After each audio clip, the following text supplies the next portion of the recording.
kegiatan di universitasnya. Nah, yang sudah hadir adalah Olivia Sandi. Kita tahu karena belum lama kok lulusnya dari sekolah ini. Ya, Dr. Soraya, sebagian Bapak Ibu guru tahu karena ini memang kelihatannya siswa yang gampang diingat dulu. Ya. Yang familiar itu. Nah, kalau dari materi yang disampaikan ke saya untuk di-sharingkan, itu urutannya harusnya memang dari Dr. Soraya dulu karena tentang belajar, kemudian baru Olivia tentang terkait dengan kuliah. Tetapi tidak apa-apa karena Pak Irianto nanti akan mengajar ya. Pak Irianto ini pengen mendengarkan mahasiswanya untuk presentasi, untuk menyampaikan sesuatu ya, saya mulai saja dari Olivia. Kita coba lihat dulu CV-nya dari Olivia. Silakan Pak Ivan. Ya, ini Bapak Ibu para siswa, saya membaca CV-nya ini sampai geleng-geleng gini ya. Ini unik loh Bapak Ibu ya. Ini Olivia ini orang Indonesia, tapi mengalami 4 musim loh. Ya itu ada musim dingin di Australia, ketika musim gugur di Korea. Ya, jadi ada banyak pengalaman yang nanti bisa dibagikan. Tapi mungkin sedikit Olivia bisa sampaikan dulu tentang itu ya, scholarship yang diperoleh itu dari Julia Ghost. Silakan Olivia, sebelum menyampaikan materinya, sampaikan dulu itu. Ya, terima kasih atas kesempatannya Pak Tia. Selamat pagi Bapak Ibu Guru dan selamat pagi Pak Herianto. Saya Olivia, saya dari Universitas Widya Mandala Katolik di Surabaya. Saya sekarang menerima beasiswa Juliago sejak awal semester perkuliahan saya. Jadi beasiswa Juliago adalah beasiswa yang mencakup semua uang semester saya dan juga uang beasiswa untuk pergi student exchange. Jadi seperti itu. Cerita muasal awalnya bagaimana saya mendapatkan beasiswa tersebut adalah, jadi itu semuanya adalah kebetulan dan juga kemurahan Tuhan ya. Jadi waktu awal saya mau masuk ke Widya Mandala, itu waktu sekiranya bulan, kalau nggak salah Oktober atau November, jadi waktu sebelum saya masuk jadi mahasiswa, saya dihubungi oleh dekannya Fakultas Bisnis di Widya Mandala, bilangnya ada beasiswa nih orang dari Amerika yang ingin memberikan beasiswa untuk khususnya anak perempuan, karena dia ingin anak perempuan di Indonesia ini menjadi lebih maju mulai dari segi pendidikan dan pengalaman. Jadi mulai dari Oktober November itu saya mengikuti kayak sejenis seleksi ya, mulai dari wawancara, terus membuat esai dan dikumpulkan. Terus puji Tuhan saya yang terpilih dan 1 orang lainnya. Gitu. Puji Tuhan, terima kasih Olivia.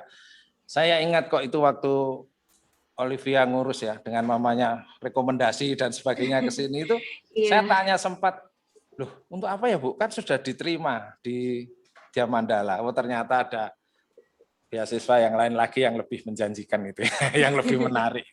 Baik, satu hal lagi yang perlu dicatat dari Olivia Sandi adalah dia aktivis ketika di sekolah, dia OSIS, ketika di kampus luar biasa aktifnya gitu ya. Nah, ini para siswa bisa menjadi acuan bahwa aktif di sekolah itu perlu menjadi pengalaman yang baik.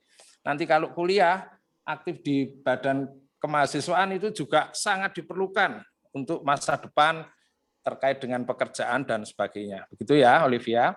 Nah, pada kesempatan ini Olivia akan menyampaikan satu ya materi gitu, singkat yang dibagikan kepada para siswa. Nah, ketika materi disampaikan, barangkali ada yang mau ditanyakan, para siswa bisa langsung menuliskan di chat. Nanti saya akan membacakan. Terima kasih, silakan. 15 menit cukupkah? Cukup, Pak. Oke, ya. Oke. Ya.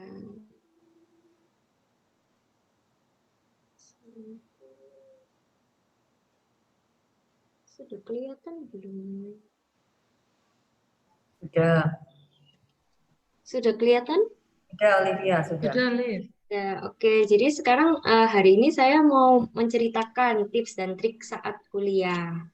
Oke. Jadi menurut saya kuliah itu mudah. Bukan berarti dalam arti pelajarannya ya, karena pasti kita naik level kan kita pasti memiliki pelajaran yang lebih susah. Namun menurut saya kuliah itu lebih mudah karena kita punya waktu yang lebih fleksibel daripada waktu SMA. Kalau waktu SMA kan kita dari Senin sampai Jumat, mulai dari jam 7 sampai jam 3, kita kan full nih belajar, terus apa namanya dapat ujian ulangan harian juga 3 kali dalam satu semester, terus belum UAS, UTS. Namun di kuliah ini satu semester cuma ada satu UAS, satu UTS, sama tugas cuma beberapa yang masih kita bisa kerjakan. Dan kuliah itu juga nggak setiap hari. Kalau saya ya dulu. Jadi misalnya mulai dari pagi, terus siang kosong, terus sore lagi.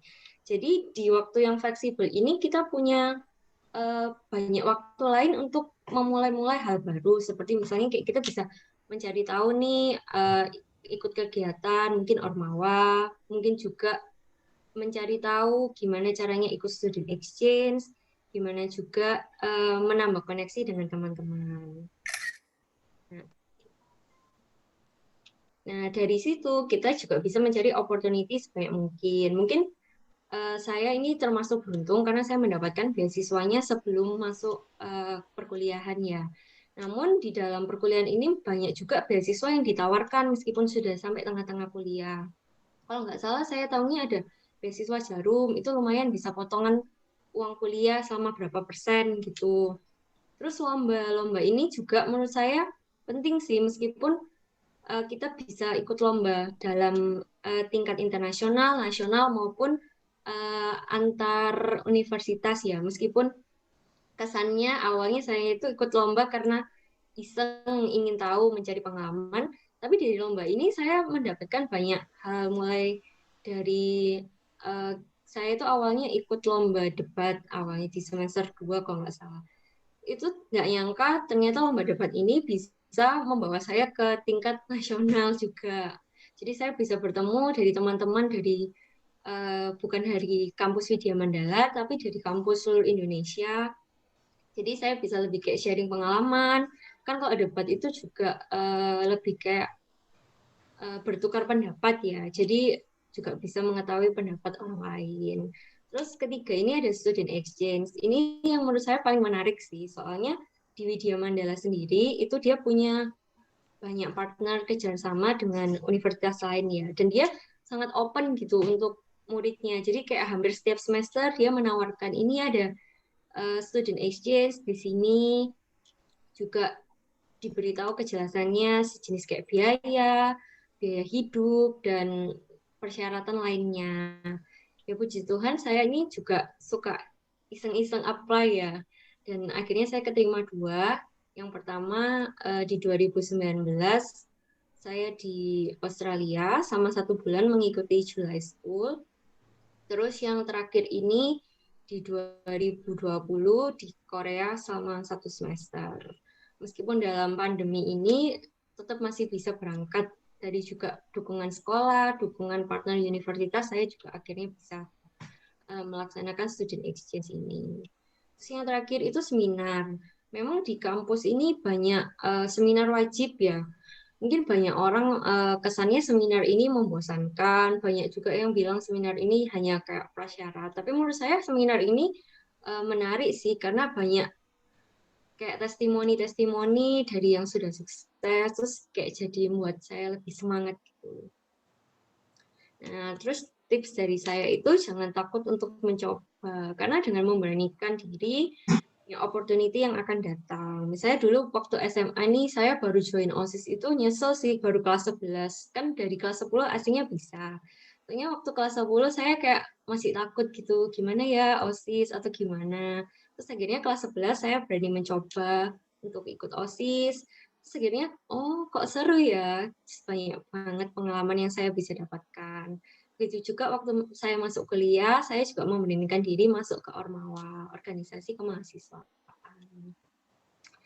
Terus di kuliah ini, cari teman sebanyak-banyaknya, cari koneksi. Soalnya dari teman atau koneksi ini bisa membantu kita di dunia selanjutnya, yaitu dunia kerja. Soalnya kita juga bisa membuat pandangan kita lebih terbuka, banyak pandangan baru. Juga nanti kalau misalnya koneksi, kita juga lebih mudah gitu. Dan yang terakhir, jangan lupa bersyukur teman-teman kalau sudah mendapatkan kemurahan hati dari Tuhan. Itu saja dari saya. Ada pertanyaan?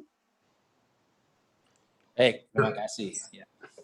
Silakan para siswa supaya terbuka bertanya.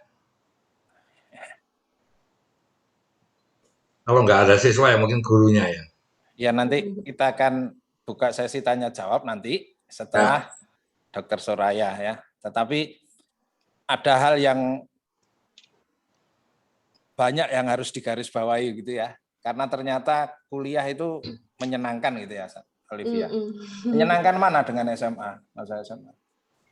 Serunya beda, Pak. Oh, serunya beda ya. Oke. Banyak-banyak mencari kesempatan gitu ya. Jangan takut mencoba. Itu tips yang bisa dimanfaatkan atau digunakan oleh para siswa karena nanti kita ini kan bersaing. Sebetulnya dengan teman-teman ini nanti kalau kalian kuliah itu bersaing untuk mendapatkan kesempatan itu bersaing kan begitu ya. Makanya harus banyak-banyak berani mencoba. Oke, sementara itu dari Olivia kita akan masuk dulu bersama dengan Dr. Soraya gitu ya. Terima kasih. Ya, nanti masih ada kelanjutannya Olivia ya. Selamat pagi Dr. Soraya. Selamat pagi Pak. Iya, aduh senang sekali bisa ketemu Ibu. Tahun 2004 ya lulus dari SMA Petra 4. Nggih, saya 2004 Pak, udah lama banget ya. Duh, kurang 1 tahun Bu, saya mutasi ke SMA Petra 4 itu 2005. Iya Pak. Iya. Iya benar banget. Ya, profesi dokter itu profesi yang paling unik menurut saya ya. Dulu saya ingat ayah saya bilang, "Kowe pengen jadi dokter, tapi nek jadi dokter itu jenengmu hilang loh." Maksudnya ternyata kalau kita jadi dokter itu nama kita hilang karena selalu akan dipanggil dokter gitu loh. Jadi namanya dulu itu zaman kita kecil kan cita-cita cuma 2, dokter dan insinyur itu ya. Dan dua-duanya saya enggak bisa. Dua-duanya saya enggak bisa. Baik, Dokter Soraya ini ada yang menarik dari Pak, tampilkan aninya Pak. Ditampilkan CV-nya. Iya. Ini begitu lulus dari SMA Petra 4, kuliah di Bali, langsung mengabdi di ya Bu, di Sorong Papua, ya? Sorong. Di Sorong, betul. Jadi ini Ibu kembali ke daerah gitu ya Bu ya? Iya Pak. Iya, aduh puji Tuhan. Tidak banyak, gitu loh, tidak Karena banyak memang asal saya dari sini gitu. Oh Jadi, gitu. pasti guru-guru ngerti ya kalau dulu tuh ada yang namanya FKKI. Jadi memang kami dari Papua gitu untuk sekali Petra. Dan diharapkan kembali ke Papua lagi, Pak. Iya. Iya. Boleh tanya, Bu? Silakan Pak. Pak Irianto Iya, ada yang Pak. mau ditanyakan? Saya lihat kan Anda tempat lahirnya di Toraja ya. Masih sering ke Toraja? Masih, Pak. Ini besok mau ke Toraja. Oh. Oh iya. Kenal dengan Pak Parapak, Jonathan Parapak. Pak Parapak tahu Pak. Yang ya dia kan orang sukses yang punya Pelita Harapan, tahu. Ya. Oke Bu, masih. Ya. Kalau dari data pekerjaannya kan semua di Sorong ini ya. Dokter puskesmas, kemudian CPNS-nya juga di Sorong, kemudian dokter spesialisnya di UNER, tapi tetap sekarang di RSUD Kabupaten Sorong. Betul-betul putra daerah yang mengabdi untuk daerahnya. Tidak banyak yang mau kembali ke daerah ya Bu ya, tapi puji Tuhan Ibu ini ada kerinduan melayani di daerahnya. Bapak Ibu guru semua turut bangga gitu ya. Nah, Bu Dr. Soraya akan menyampaikan sedikit materi, kemudian nanti kita akan bersama-sama membahasnya. Silakan Dokter. Terima kasih Pak. Untuk slide saya dari sana apa dari saya ya? Saya sudah dari Ibu aja enggak apa-apa. Oh, dari saya ya. Sebentar. Share screen.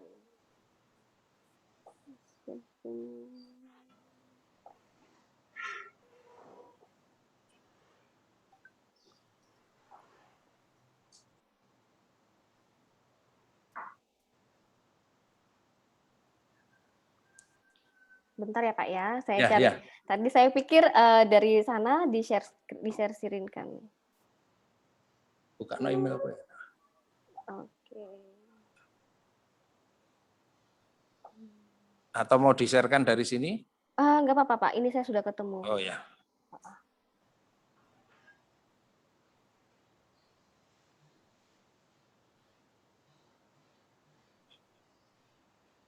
Oke. Saya cari zoom-nya dulu. Screen. Ada. Ya. Apakah sudah terlihat Pak? Sudah. Ya. Dah.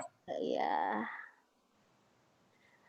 Oke, ya. Jadi saya lebih menekankan bagaimana ya untuk dari kita selama di sekolah di SMA kita merupakan pintu untuk menggapai impian dan cita-cita kita. Ya, jadi saya Dr. Soraya, spesialis anak. Jadi saya dulu itu dari Papua ya SMP, kemudian memang dulu kami direkrut ya siswa-siswa yang berprestasi di daerah Papua disekolahkan di Jawa. Jadi tujuannya ketika kita sudah berhasil sekolah, kita akan kembali dan membangun daerah kami masing-masing. Ya, jadi saya waktu itu diberi kesempatan untuk sekolah di Petra 4 dan saya merasa ketika saya bersekolah di Petra 4 ini, saya SMA di sini, ini merupakan artinya mengubah segalanya dan menjadikan saya mencapai pintu impian saya. Jadi saya memang dari kecil cita-citanya mau menjadi dokter dan ketika saya harus bersekolah ke Surabaya, itu adalah salah satu langkah untuk memudahkan saya menggapai cita-cita. Ya, dan masuk ke Petra 4 itu peluang lagi ya. Kemudian apa yang saya lakukan selama saya sekolah, jadi ketika di Petra 4 itu ya jadi karena memang atas bimbingan guru-guru saya yang luar biasa, ya saya prestasinya cukup baik ya dan mendapatkan kesempatan saat itu untuk mendapat jalur prestasi ya. Jadi tanpa tes langsung masuk ke perguruan tinggi negeri. Jadi waktu itu ya tawaran yang datang itu dari Universitas Udayana Bali. Saat itu ibu guru menyarankan bahwa ya udah diambil aja, dicoba dari nilai-nilai saya kelas 1 sampai kelas 3 sangat baik.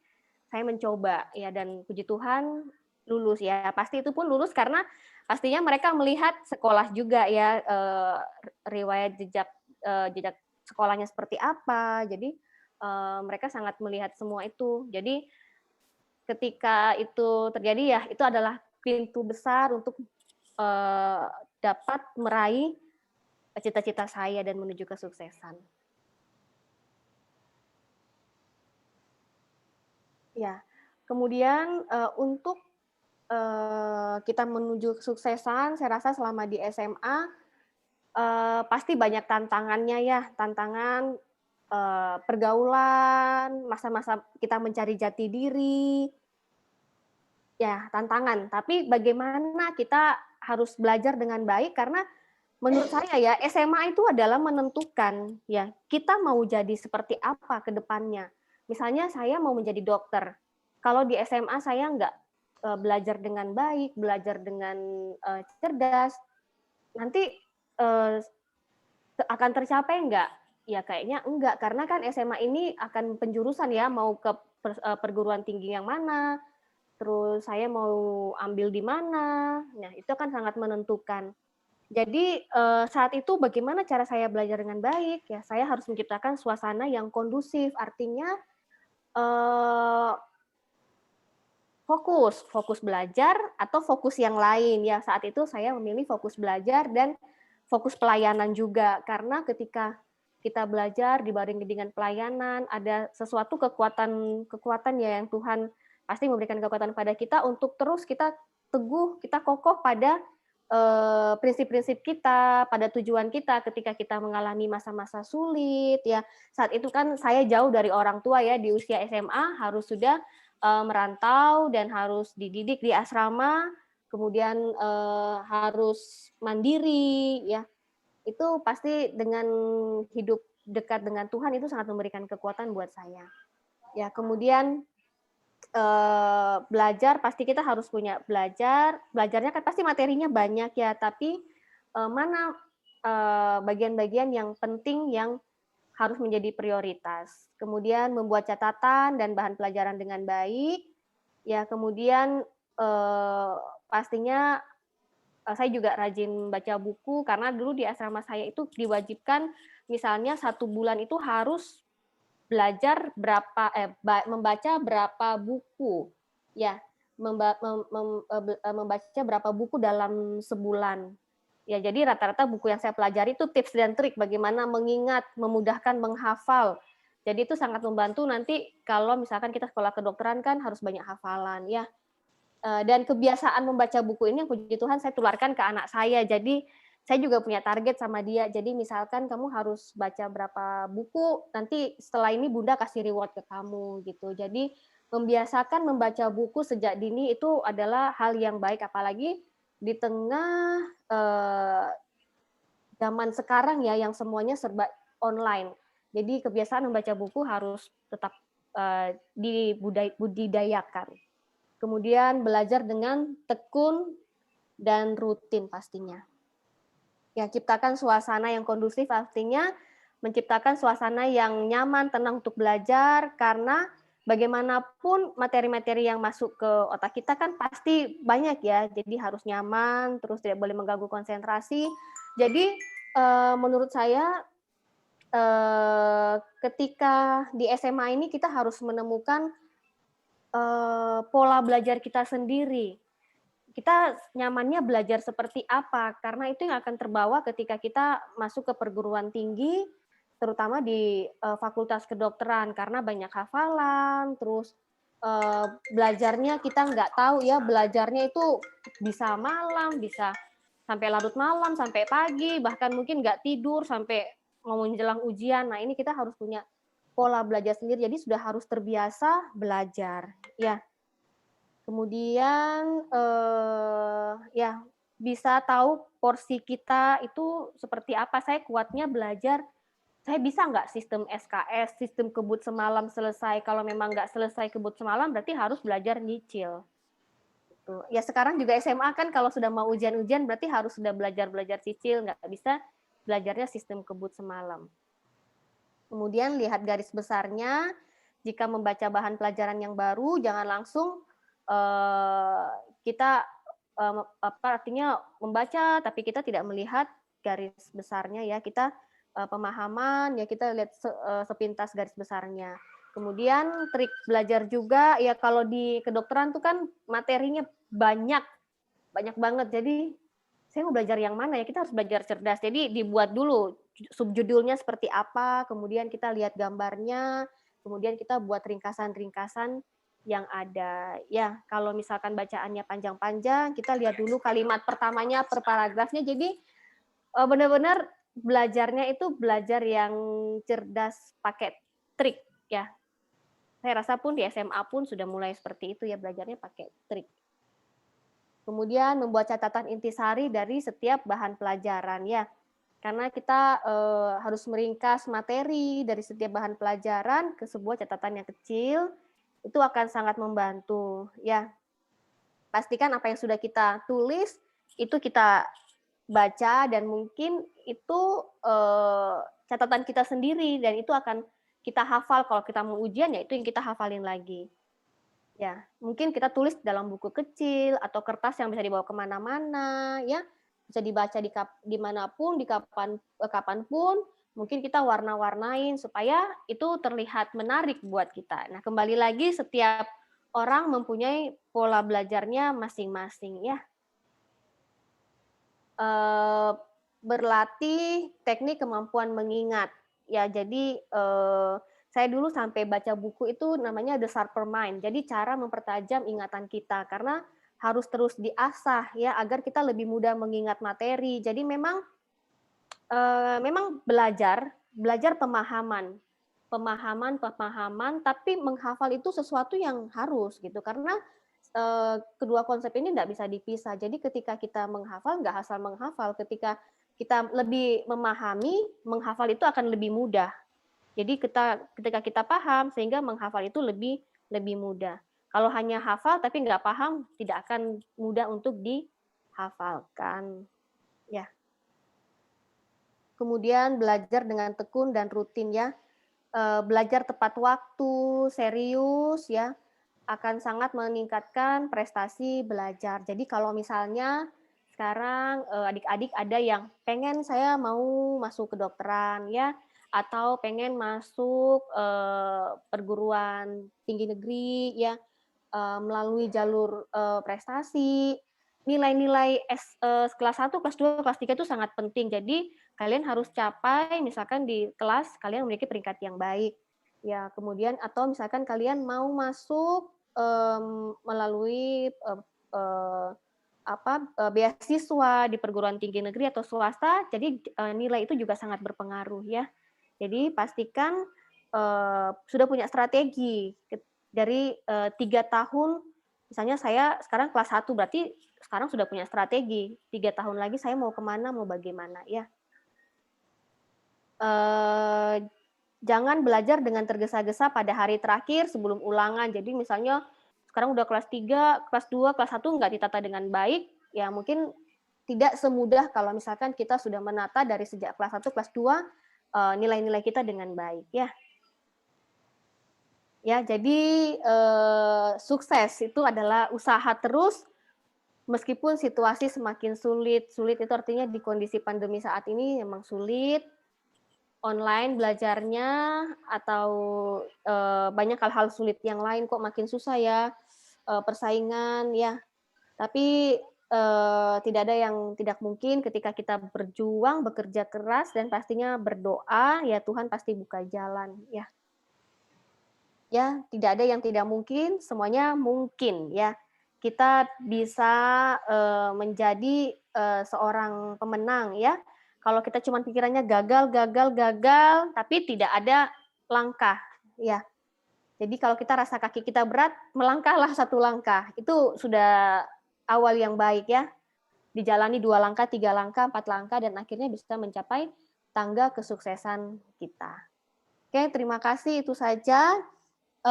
Selamat belajar. Jadi saya juga mau sharing ya. Jadi misalkan adik-adik kalian sekolah kedokteran itu susah, biayanya mahal, tidak juga. Jadi saya sekolah spesialis, ini saya mendapatkan full beasiswa dari Kementerian Kesehatan.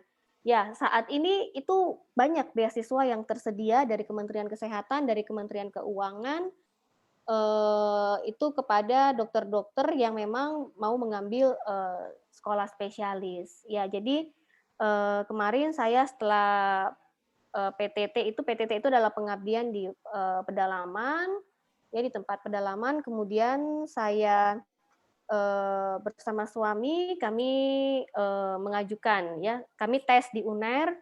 Puji Tuhan lulus dan kami mendapatkan beasiswa full untuk pendidikan.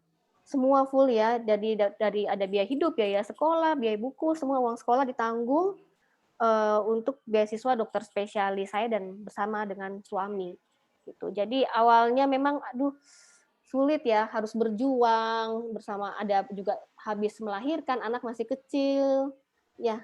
Tapi itulah namanya perjuangan ya, belajar. Kita harus melangkah ya, dan puji Tuhan semuanya Tuhan tolong bisa berjalan dengan baik. Ya, dan saya bisa pun seperti ini itu karena saya sekolah di Petra 4 ya, itu saya bilang pintu untuk masuk ke sekolah kedokteran itu pasti semua karena guru-guru saya yang luar biasa membimbing ya, nilai-nilai saya di sekolah baik, dan itu kalau mungkin dulu saya nggak lewat jalur prestasi, saya nggak tahu apakah saya bisa keterima jadi dokter atau tidak gitu ya. Terima kasih banyak Ibu guru saya, Bapak guru saya yang luar biasa. Ya. Terima kasih Dokter Soraya Terima kasih. untuk sharingnya ya. Awal-awal yang disampaikan itu mungkin malah membuat siswa deg-degan. Ya, wah, ternyata belajar itu sulit. Apalagi masuk fakultas kedokteran. Waduh, banyak yang harus dipelajari dan sebagainya dan sebagainya. Tetapi apa yang disampaikan di penutup sesuatu yang menghibur, yang menguatkan ketika disebutkan bahwa kita ini harus berjuang. Ada contoh ketika harus mengambil spesialis, gitu, habis melahirkan dan sebagainya, itu perjuangan. Nah, para siswa memang kita harus berjuang untuk apa yang akan kita inginkan atau apa yang ingin kita raih. Tapi memang sejak awal Dokter Soraya pengen dari SMA itu memang pengen masuk fakultas kedokteran. Cita-citanya dokter atau? Iya Pak. Dari SD memang cita-citanya mau jadi dokter. Itu ya. Iya. Berarti pas. Saya tuh cuma cita-cita kalau dokter. Pengen jadi dokter tapi mau masuk IPS. Waduh, enggak bisa. Jadi dukun nanti ya. Oke, kalau Olivia memang dari awal memang bisnis gitu ya, dunia bisnis yang. Iya, karena saya juga ke arah IPS kan, terus saya juga menikmati pelajaran ekonominya. Dulu nggak salah guru saya Bu Yuni ya kalau nggak Oh, salah. aduh, tersanjung Bu Yuni ini. Ya. Pak Septian juga kan? Enggak ya? Iya, akuntansi. Ya, oke, semua. Untuk semua Bapak Ibu guru, pagi hari ini para mantan siswanya mengucapkan terima kasih kan begitu ya. Untuk SMA Petra 4 juga. Iya. Dan maaf saya selama di UNER saya nggak sempat ke sekolah karena betul-betul memang sibuk banget. Jadi mudah-mudahan ada kesempatan, saya janji nanti saya ke sekolah. Saya ke sana kunjungan. Ya, terima kasih. Suami saya juga orang Surabaya, jadi sebenarnya bisa ke sana. Cuman karena waktu kadang-kadang nggak bisa sempat, apalagi pandemi gini, Pak. Iya ya, enggak berani kemana-mana ini. Iya. Baik. Silakan para siswa, mungkin ada yang mau ditanyakan atau Bapak Ibu guru, ini kan waktunya kita memang sharing ya. Jadi santai aja sambil menunggu Dr. Hendrikus ini. Belum hadir. Silakan ada yang mau disampaikan. Iya, siswanya malu-malu. Iya. Pak Irianto, ada yang mau ditanyakan? Ya, bukan tanya, tapi saya bangga punya alumni yang luar biasa ini. Tadinya saya pikir cuma dokter ya, ternyata Dokter Suraya ini juga spesialis anak yang luar biasa. Nggak mudah ya semuanya. Kalau di Surabaya, spesialis anak ini bisa income-nya bisa tinggi nih. Kali periksa waktu hamil sudah sampai lahir ya. Tapi benar-benar luar biasa. Saya senang bisa ketemu Dokter Soraya. Cuma sayangnya jauh ya. Iya. Bisa ketemu muka ya. Iya Pak, nanti ada kesempatan kita ketemu. Ke depan gimana Bu? Rencana Ibu? Gimana Bapak? Ke depan, apakah ingin melanjutkan ke S3 Bu? Iya Pak. Jadi saya punya rencana jika Tuhan mengizinkan ya mungkin 2 tahun lagi ingin mengambil subspesialis jantung anak rencananya. Luar biasa. Luar biasa. Rencananya. Jadi memang cita-citanya dulu jantung. Jadi ya ini kesempatan jadi anak subspesialisnya jantung karena memang belum ada untuk daerah Indonesia Timur, untuk Papua, Ambon, Makassar, Sulawesi, setahu saya belum ada. Jadi ya itu saya ingin ambil untuk jantung anak ahli lagi. Saya sebenarnya ingin encourage ini yang sekarang lagi SMA. Silahkan tanya supaya Anda tahu lebih dalam mengenai dunia perguruan tinggi. Kepada anak-anak SMA, memang saya punya secara pribadi saya senang dengan berhubungan dengan alumni.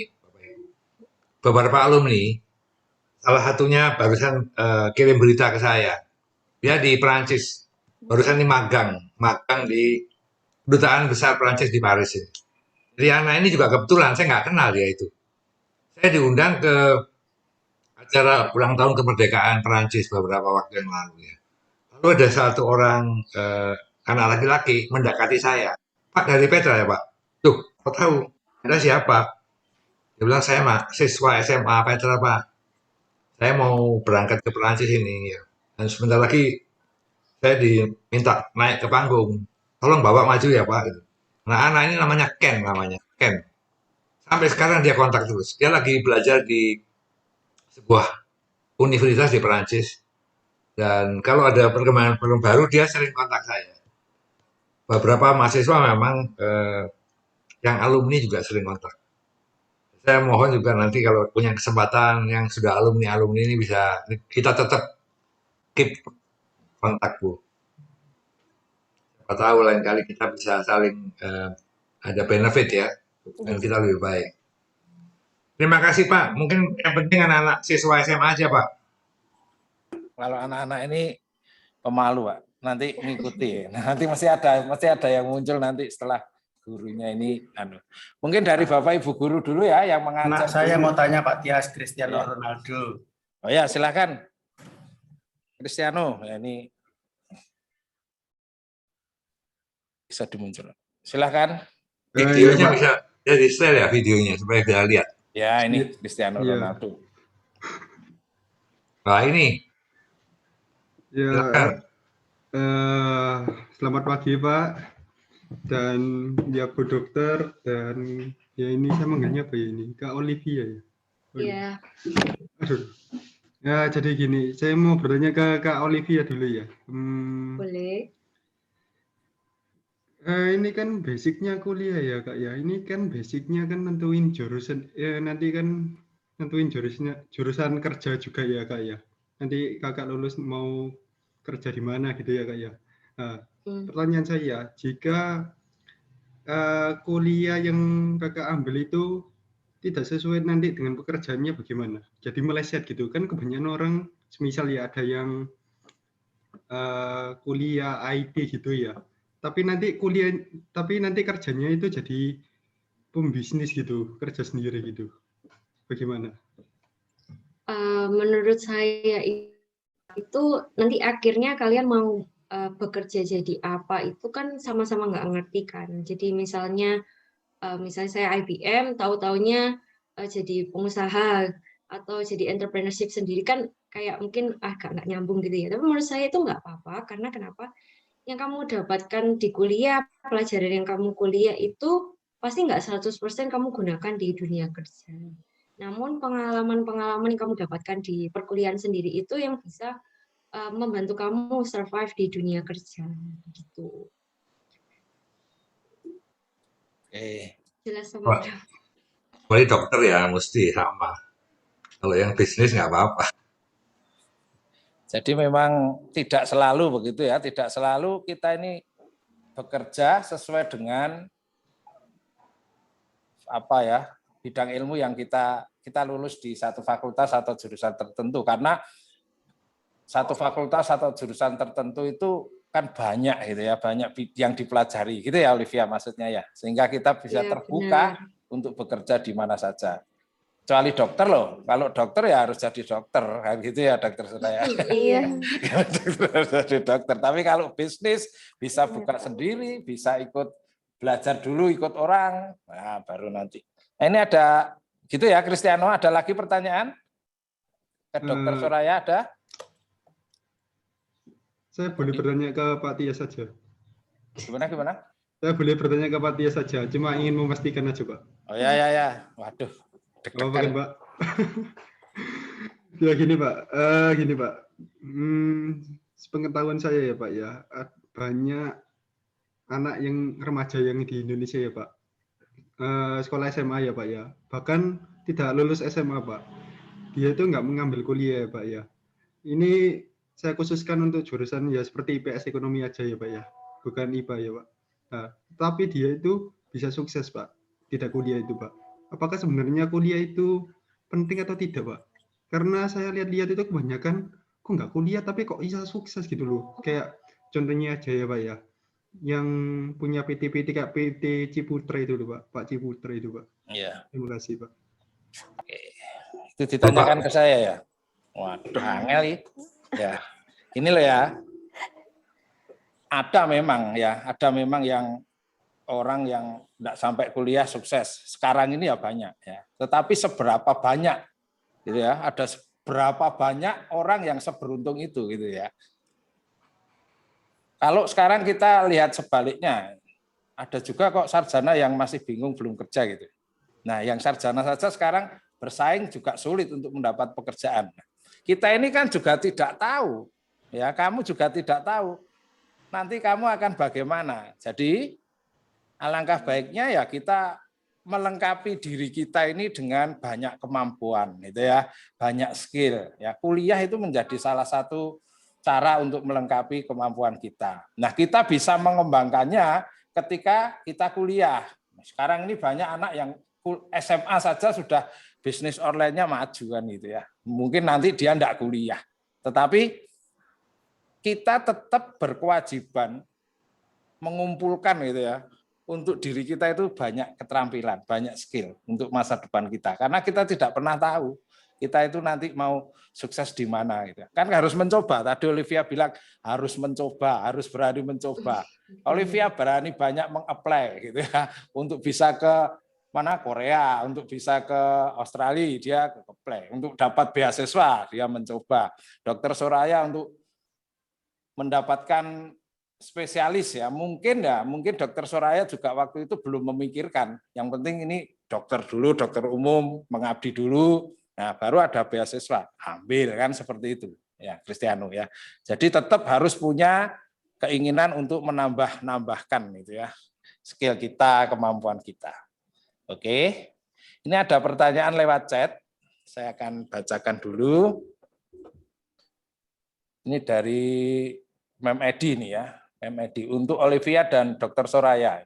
Nanti setelah ini pertanyaan dari Michelle. Olivia bagaimana ya membagi waktu kuliah dengan aktivitas yang sangat banyak? Karena kalau dilihat tadi di CV-nya kan banyak sekali kegiatannya. Kemudian Dr. Soraya ini bagaimana membagi waktu untuk mendidik anak-anak dengan membagi dengan pekerjaan? Karena sulit sekali sekarang ini kita mendidik anak-anak di tengah kesibukan ya, meletakkan dasar-dasar iman dan sebagainya. Silakan Olivia dulu boleh. Oke ya, terima kasih. Jadi memang seperti yang saya bilang dari awal kan kalau kuliah itu waktunya memang fleksibel. Jadi tentu masih bisa banyak hal atau aktivitas yang diselip-selipin waktu kita kuliah. Memang sih terkesan banyak ya aktivitasnya ya. Namun kalau misalnya kita bisa manage kayak time, kok saya sih lebih suka pakai timetable ya. Jadi saya jam segini harus ngapain. Sama saya juga suka memprioritaskan mana aktivitas yang paling penting gitu. Kalau lama-lama dijalani, akhirnya itu nggak terasa berat dan menjadi kayak menurut saya rutinitas juga sih. Jadi kalau misalnya itu nggak ada, saya jadi kayak juga bosen gitu di rumah gitu. Menjadikan itu kewajiban itu menjadi rutinitas gitu ya. Jadi kita merasa kehilangan kalau tidak melakukan. Iya, dibikin fun aja gitu. Ya, ini tip yang menarik para siswa ya. Di situasi sulit ini, pandemi, ketika kita belajar di rumah, ketika waktu controlling dari sekolah berkurang, gitu ya. Nah, ini kita bagaimana menjadikan belajar itu sebagai tanggung jawab ya. Karena kan kita tidak ada yang ngecek mau belajar atau mau main game misalnya kan seperti itu ya. Nah, sekarang ini ada tips bagaimana menjadikan belajar, menjadikan hal-hal seperti mengerjakan tugas itu sebagai sesuatu yang kebiasaan. Kalau Dr. Soraya, silahkan Bu. Iya, bagaimana saya membagi waktu untuk anak-anak dengan pekerjaan ya. Jadi ini memang tantangan ya buat terutama yang wanita-wanita, siswa-siswa perempuan ya yang ingin berkarir, menjadi working mom ya. Ini pergumulan, tapi kalian bisa kok mencapai kedua-duanya, sukses di keluarga, sukses di karir kalian ya. Yang pastinya harus ada dukungan dari keluarga dan suami. Jadi suami saya juga sendiri adalah dokter spesialis anestesi, jadi sangat sibuk ya. Tapi kami berdua jadi membagi pengasuhan anak ya. Jadi saya sendiri tetap pasti kayak pekerjaan rumah saya batasi yang bisa saya handle, yang saya prioritaskan ya pasti suami dan anak-anak. Kalau pekerjaan lain saya dibantu asisten rumah tangga yang pastinya tetap juga terkontrol ya. Kemudian memang jadwal saya dari pagi itu sudah di rumah sakit, siang di rumah sakit, sore sampai malam praktek. Jadi kapan jadwal buat anak-anak gitu ya. Jadi kadang-kadang memang untuk anak kita ada yang namanya kuantitas ya dan kualitas. Jadi waktu yang lebih lama bukan berarti kualitasnya lebih baik. Jadi di mana prioritas saya saat ini itu adalah anak, ya keluarga dan pasien. Jadi hal-hal yang lain memang kehidupan misalnya untuk senang-senang, kumpul-kumpul sama teman ya saya tidak bisa. Jadi saya membatasi diri memang di lingkup yang tempat saya bergaul adalah orang-orang yang memang mendukung kehidupan saya, orang-orang yang positif ya, yang artinya untuk hangout, kita sekedar duduk-duduk ngopi-ngopi sudah tidak pernah lagi atau main gitu sudah tidak. Jadi benar-benar waktu untuk anak-anak saya membagi jadi pagi-pagi saya sempatkan ya misalnya bangun lebih awal untuk anak-anak, terus ngecek tugas mereka. Jadi anak-anak pun sekarang sudah usia 9 tahun, 7 tahun, saya tidak pernah artinya memanjakan mereka ya. Mereka harus mengerjakan misalnya kamar tetap harus dibereskan sendiri, nyusun buku-buku sendiri. Kalau mereka sekarang kan sekolah online, mereka harus tahu tugasnya, ulangan seperti apa. Jadi saya sebisanya mungkin mereka harus mandiri dari kecil. Jadi tidak tergantung lagi sama misalnya asisten rumah tangga. Ya jadi itu yang saya kontrol pagi-pagi supaya tetap mereka hari ini mau ngapain aja tugasnya. Kemudian saya pergi kerja, tetap saya pantau sih biasanya lewat HP atau lewat CCTV mereka lagi ngapain di rumah gitu. Kemudian saya pulang siangnya dari rumah sakit, jam tidur saya biasa sama mereka ya. Jam tidur itu yang saya biasanya ceritakan ke mereka apa aktivitas mereka seharian. Kemudian malam harinya pun begitu sebelum mereka tidur saat teduh dulu dan doa ya. Itu sih memang pergumulan ya dan sulit sebagai kita perempuan dan kita mau jadi wanita karir, working mom, di mana kita juga punya anak yang harus kita prioritaskan karena ya anak-anak ini kalau nggak dari kecil dekat sama kita, mereka nggak percaya sama kita, nanti percuma dong sudah besar, saat mereka sudah SMA, sampai kuliah, mereka akan jauh dari kita ya, dan kita kerja, kita sukses, tapi anak-anak tidak sesuai dengan harapan kan kadang-kadang kita juga sedih. Nah jadi ini pergumulannya buat perempuan-perempuan yang mau berkarir, wanita karir, tapi tidak menjadi halangan, pasti kalian bisa kok. Tapi memang dengan effort yang lebih, ya dengan harus tough ya, harus tangguh. Kalau saya rasa saat bekerja ini lebih mudah, tidak sesulit waktu saat saya sekolah ngambil spesialis, punya anak. Aduh itu seperti ya ampun, setiap hari seperti neraka ya. Jadi kalau sekolah spesialis itu benar-benar hidup kita bukan buat keluarga, tapi buat rumah sakit dan buat pasien. Gitu. Jadi sekarang sudah lebih baik lah gitu. Pak. Demikian sharing saya. Ya. Terima kasih. Ya, sharing yang luar biasa dari Dr. Soraya. Semoga ini menginspirasi semuanya para siswa yang masih harus berjuang lama untuk masa depannya. Nah, saya cut dulu untuk tanya jawab karena saya lihat Dr. Hendrikus sudah bergabung dengan kita meskipun masih di mobil ya. Selamat pagi Dr. Hendrikus. Selamat pagi Pak, selamat pagi semuanya. Mohon maaf saya baru bergabung saat ini. Iya. Bentar, dokter kalau ini masih di mobil? Ya, tapi saya bisa sambil Sharing? sambil melanjutkan acara tidak masalah. Karena kalau menunggu lagi saya takutnya lagi kelamaan. Iya. Untuk sharing ya, materinya dokter bisakah? Bisa, ya? Bisa. Oke. Ya, bentar. bisa. Baik, Bapak Ibu serta para siswa kita akan lihat dulu CV-nya Dr. Hendrikus. Saya tampilkan dulu ya biar Bapak Ibu serta para siswa kaget. Ya ini alumni tahun 2002. Lulus 2002 ya dokter ya, dari Betul, SMA betul. Petra 4. Ini Bapak Ibu bisa lihat pelan-pelan aja Pak Ivan. Nah ini, oh sebentar, ada yang mau saya tanyakan. Ya, Di silakan, riwayat Pak. pendidikan itu ada Universitas Kristen Petra Teknik Elektro, itu terputus kok terus kedokteran gitu ya. Ini saya mau Betul. konfirmasi dulu dok.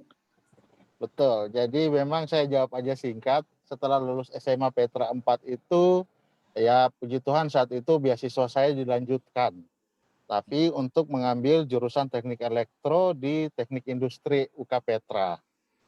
Kemudian itu juga bagian dari satu poin penting yang akan saya sharekan nanti, bagaimana ternyata rencana Tuhan itu begitu dramatis, begitu akhirnya hanya berlangsung 1 semester, lalu kemudian 1 semester pun sebenarnya belum tuntas. Saya memutuskan untuk tidak melanjutkan dan kemudian saya beralih kepada perjalanan panjang yang lain dan akhirnya finishnya seperti sekarang ini. Begitu Ya. Pak singkat Ya. jawabannya. Terima kasih dokter. Jadi sudah punya gambaran kenapa kok hilang. Saya sempat hilang ini, ada yang hilang gitu ya. Tapi kalau melihat riwayat pendidikannya kan memang berat.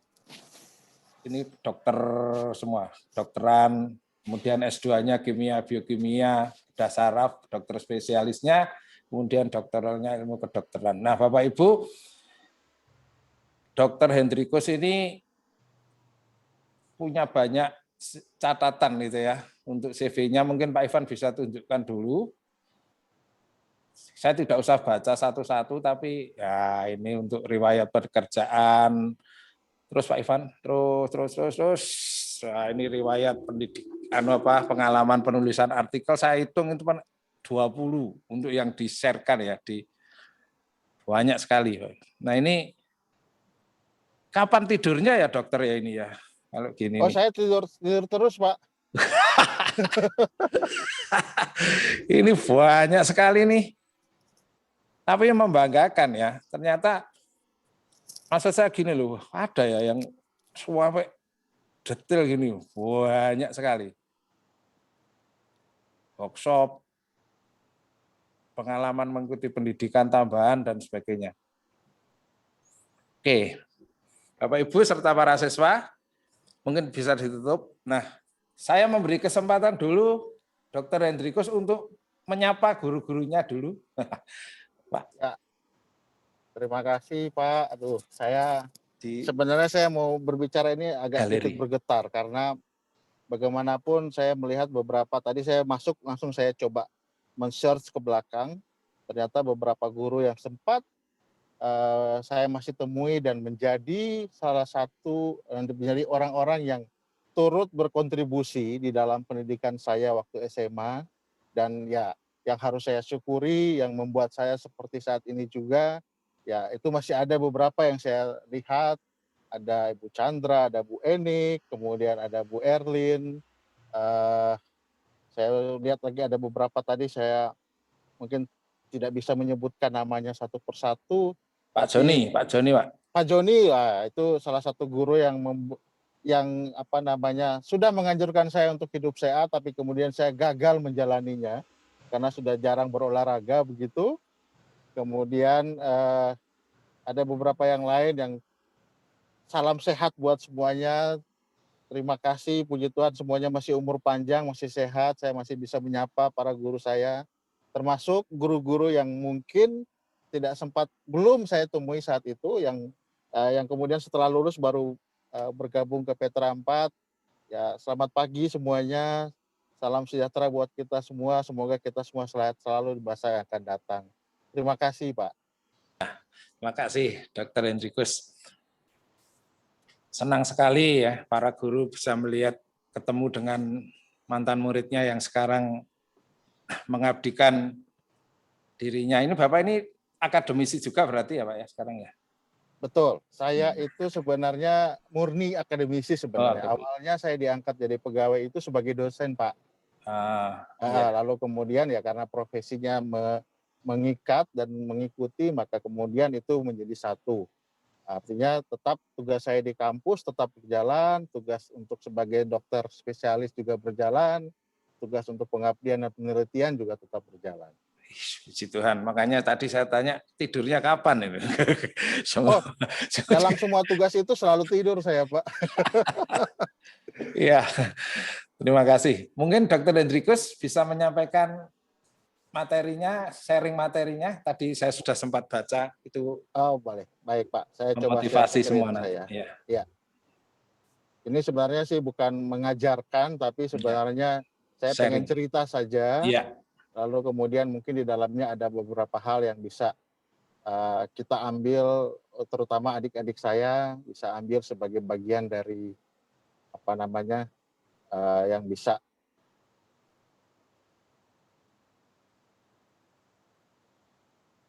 Apa sudah kelihatan, Pak? Belum. Belum ya.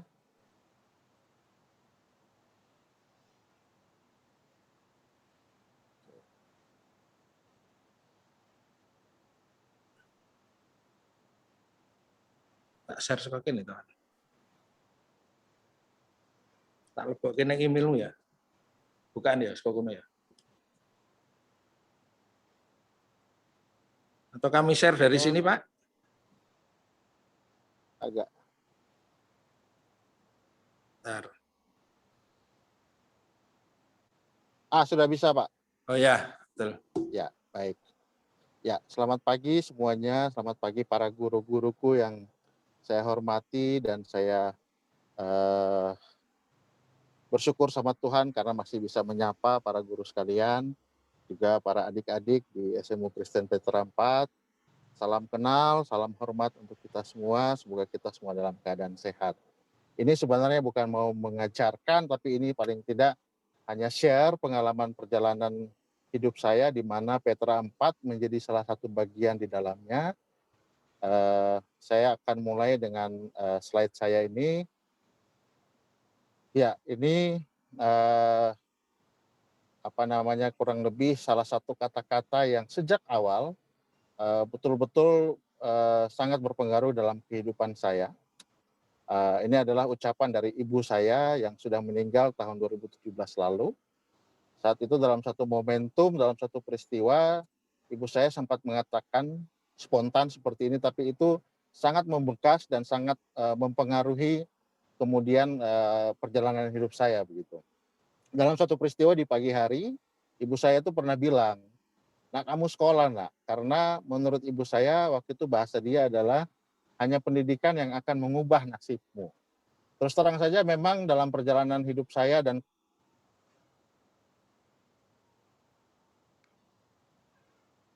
keluarga itu tidak dan kemudian kalau dilihat memang apa yang dikatakan oleh ibu saya saat itu sungguh-sungguh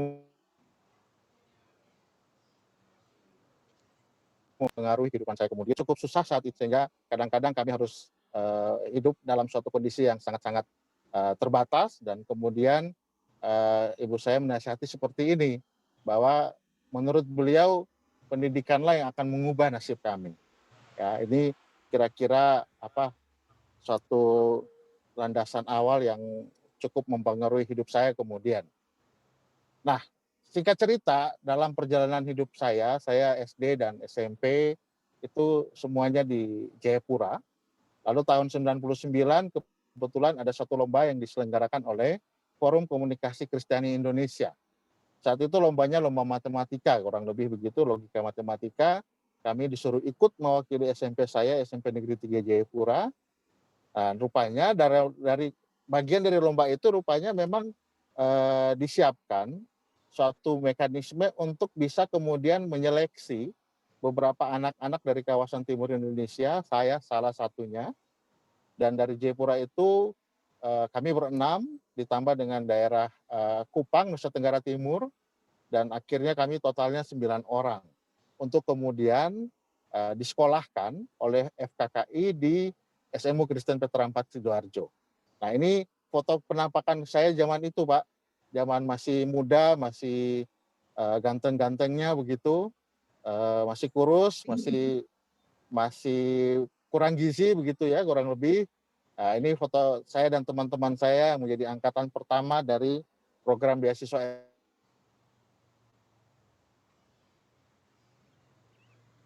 FKI saat itu. Dari yang saya pakai baju biru, kaos biru, sebelah tengah itu Petronella, saat ini bekerja di British Petroleum di Teluk Bintuni. Kemudian ada Kevin Roberto, itu juga dari Jayapura.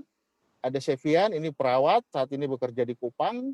Ada Christine Makatita yang berbaju hitam, dan ada Remus. Christine saat ini di Jayapura, kemudian Remus itu di Jayapura. Remus dan saya sama-sama dosen di Universitas Cendrawasih. Misi saat itu adalah mendidik anak-anak untuk kemudian kembali ke tempatnya masing-masing. Dan hari ini kami semua mengaminkan itu, kami semua yang sudah mulai bersekolah di Petra saat itu, kemudian melanjutkan jenjang pendidikan lanjutan, lalu kemudian akhirnya semua pulang kembali ke kota masing-masing. Dan saat ini memang kami semua berkarya di tempat kami sendiri. Di Jayapura, ada yang ya intinya dari Papua kembali ke Papua, yang dari Kupang NTT kembali ke Kupang NTT. Nah, ini kurang lebih saya hanya ingin menceritakan bahwa ya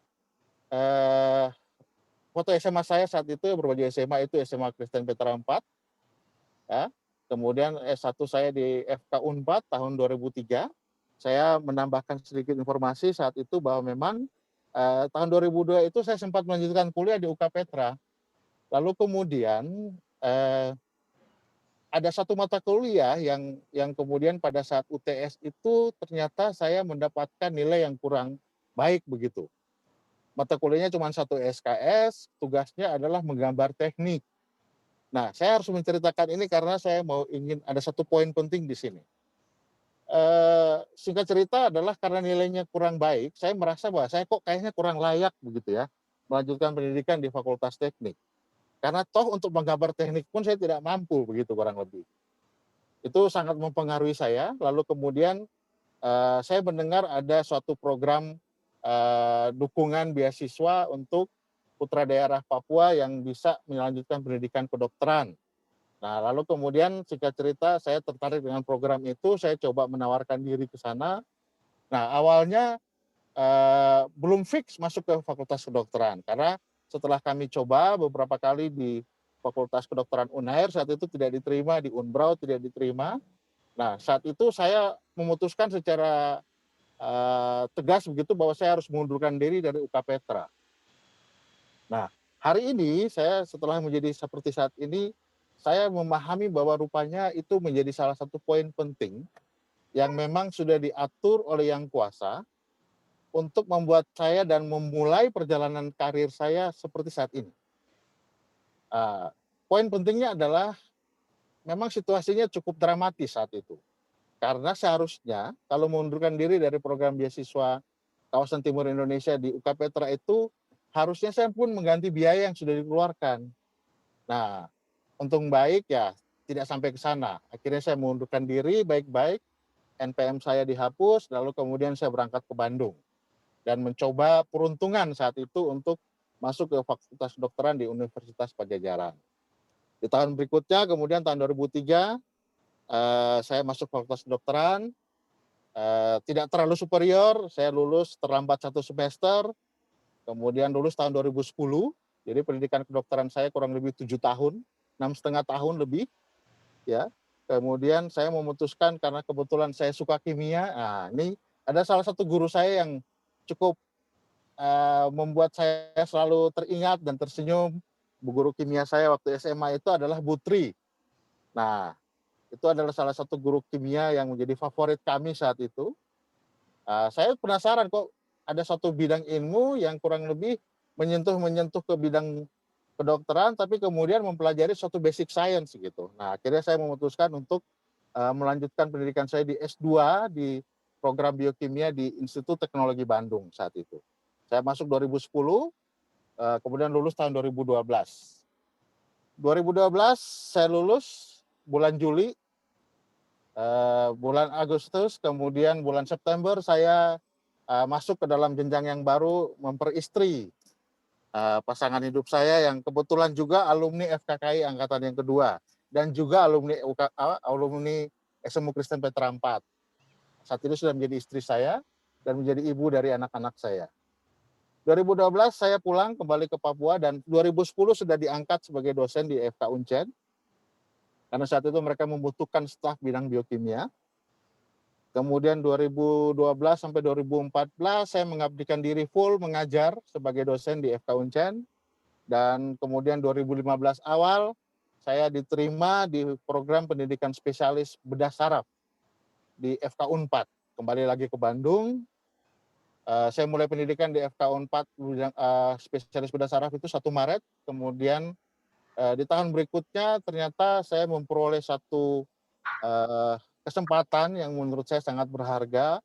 Itu adalah ditawarkan untuk melanjutkan bersamaan dengan pendidikan spesialis, itu adalah pendidikan doktoral S3 untuk ilmu kedokteran. Jadi terus terang ini juga menjadi salah satu poin penting saya yang nomor 2 yang betul-betul membuat saya menyadari bahwa memang Tuhan sungguh baik begitu.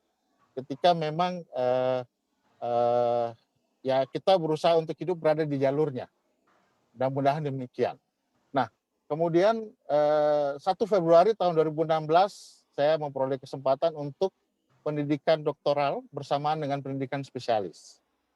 Adik-adikku yang saya banggakan di SMP Kristen Veteran 4, kedua pendidikan ini adalah suatu program pendidikan yang memang mungkin cukup berat bagi banyak orang dan juga bagi saya sendiri pastinya. Tapi kemudian program itu bisa saya jalani bersamaan, pendidikan doktoral dan pendidikan spesialis.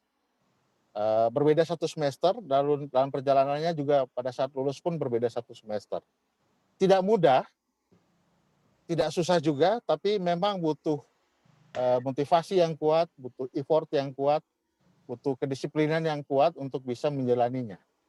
Saya mendengar sedikit tadi kata-kata Dr. Soraya bahwa pendidikan spesialis itu hidupnya tidak untuk keluarga, tapi hidupnya untuk pasien, hidupnya untuk rumah sakit, hidupnya untuk senior, hidupnya untuk konsultannya, guru-gurunya. Tapi kemudian ditambah lagi dengan program pendidikan doktoral yang harus saya jalani bersamaan dengan pendidikan spesialis itu ya menambah warna-warni tersendiri dalam perjalanan pendidikan saya. Nanti ada beberapa poin yang akan saya cuplik di beberapa slide berikutnya. Ini sengaja saya tampilkan, ingin saya tegaskan kembali bahwa memang ada 3 hal yang memang kata orang bijak itu tidak akan bisa kembali. Itu waktu, kata-kata yang sudah diucapkan, dan juga kesempatan. Dalam beberapa bagian hidup saya memang saya melihat bahwa kesempatan itu datang, tapi kemudian saya aminkan karena rupanya di saat yang sama kebetulan saya siap mengambil kesempatan itu. Jadi saya mengaminkan juga bahwa memang kalau orang bijak bilangnya kesempatan itu kesuksesan itu adalah ketika kesempatan bertemu dengan kesiapan, ya itu bisa saya katakan demikian gitu. Lalu kemudian ini yang sempat saya ceritakan, saya sengaja tampilkan foto ini. Kenapa? Karena kebetulan penelitian doktoral saya itu menggunakan monyet sebagai hewan model untuk satu prosedur pembedahan bedah saraf. Jadi saya cerita singkat saja bahwa waktu pendidikan saya itu pagi hari saya operasi di rumah sakit, operasi manusia, sore, malam, atau bahkan subuh saya harus ke Institut Pertanian Bogor di laboratorium rumah sakit hewannya untuk mengoperasi monyet sebanyak kurang lebih 9 ekor yang menjadi subjek penelitian saya untuk jenjang doktoral. Jadi memang saat itu perjuangannya dalam tanda kutip ya, orang bilang luar biasa, tapi yang menjalaninya saya hampir tidak bisa berkata-kata. Ya memang cukup unik, tapi artinya saat itu saya mendapat kesempatan berharga yang kemudian itu adalah saya rasa sebagai kesempatan satu-satunya yang pertama di Unpad dan mungkin menjadi yang terakhir, karena setelah saya tidak pernah lagi ada orang yang diberikan kesempatan yang sama untuk pendidikan doktoral dan pendidikan spesialis sekaligus. Dan secara resmi sudah ada aturannya untuk melarang hal tersebut. Jadi beberapa guru saya saat itu mengatakan bahwa waktu pendidikan saya dikenal dengan Boli, jadi mereka bilang saya, Boli kamu ini seperti Musa. Kamu membelah laut, kemudian kamu lewat, lautnya tertutup, orang lain nggak bisa lewat. Jadi memang itu bagian dari perjuangan yang luar biasa, tapi yang mau saya katakan bahwa semua yang saya lewati saat itu juga tidak lepas dari apa yang saya terima, apa yang saya jalani, dan apa yang terbentuk selama pendidikan SMA saya. Jujur saja, SMP kami di Papua itu semuanya serba santai. Waktu masuk SMA di SMU Kristen Petra 4, satu mata pelajaran diajari oleh 2-3 orang guru, itu membuat kami sedikit jatuh mental begitu. Karena kami tidak terbiasa dengan hal tersebut. Di Papua itu waktu kami SMP, tidak ada guru, kami pulang. Kami mengerjakan hal yang lain atau santai-santai. Tapi begitu SMA, guru satu nggak masuk, sudah ada guru yang lain. Bahkan satu mata pelajaran diajari oleh beberapa guru. Itu buat kami satu tempaan mental belajar yang luar biasa. Ya puji Tuhan saat itu kami masih bisa survive, masih bisa bertahan dan akhirnya bisa lulus. Saya juga nggak kebayang kalau saat itu nggak bisa lulus dari SMU. Ya. Kemudian, ini beberapa kesempatan berharga yang saya dapatkan. Terus terang aja, membangun karir dan membangun perjalanan hidup saya sampai saat ini itu juga tidak terlepas dari salah satu kecintaan saya kepada ilmu pengetahuan. Bahwa kemudian saya sangat-sangat menghargai suatu karya dalam ilmu pengetahuan, terutama misalkan karya-karya yang dimenangi oleh para pemenang Nobel. Saya saat itu bermimpi kapan saya bisa bertemu dengan para pemenang Nobel. Tapi kemudian kesempatan itu datang dengan sendirinya. Pada saat saya pendidikan S2 di ITB, ada satu kesempatan di mana pemenang Nobel Kimia tahun 88 sebagai orang yang menemukan reaksi fotosintesis yang kita belajar di buku biologi dan di buku-buku akademik yang lainnya itu, kemudian datang ke ITB dan saya sebagai orang person in charge yang melayani beliau begitu. Kemudian di kesempatan lain tahun 2017 saya berkesempatan untuk mempresentasikan karya penelitian saya di depan pemenang Nobel tahun 2012, Shinya Yamanaka, ini sebagai salah satu pemenang Nobel bidang kedokteran yang menemukan suatu mekanisme bagaimana mengubah sel yang tadinya sudah dewasa dikembalikan kepada sel asal yang belum memiliki fungsi dan bentuk begitu kurang lebih. Itu saya bertemu dengan beliau di tempatnya langsung di Kyoto pada tahun 2017. Baik, ini poin pentingnya dari semua yang saya ceritakan, bahwa tahun 1999 sampai dengan 2002, saya pernah menduduki, merasakan bangku pendidikan di SMU Kristen Petra 4. Saya punya beberapa foto yang sayang saya belum bisa temukan di file saya. Ada 3 poin penting yang ingin saya bagikan kepada adik-adikku sekalian. Yang pertama bahwa selama saya SMA di SMU Kristen Petra 4, ada 3 hal besar yang menjadi menjadi pengingat, menjadi penanda, menjadi sesuatu yang buat saya sangat berharga. Yang pertama adalah berkaitan dengan persahabatan.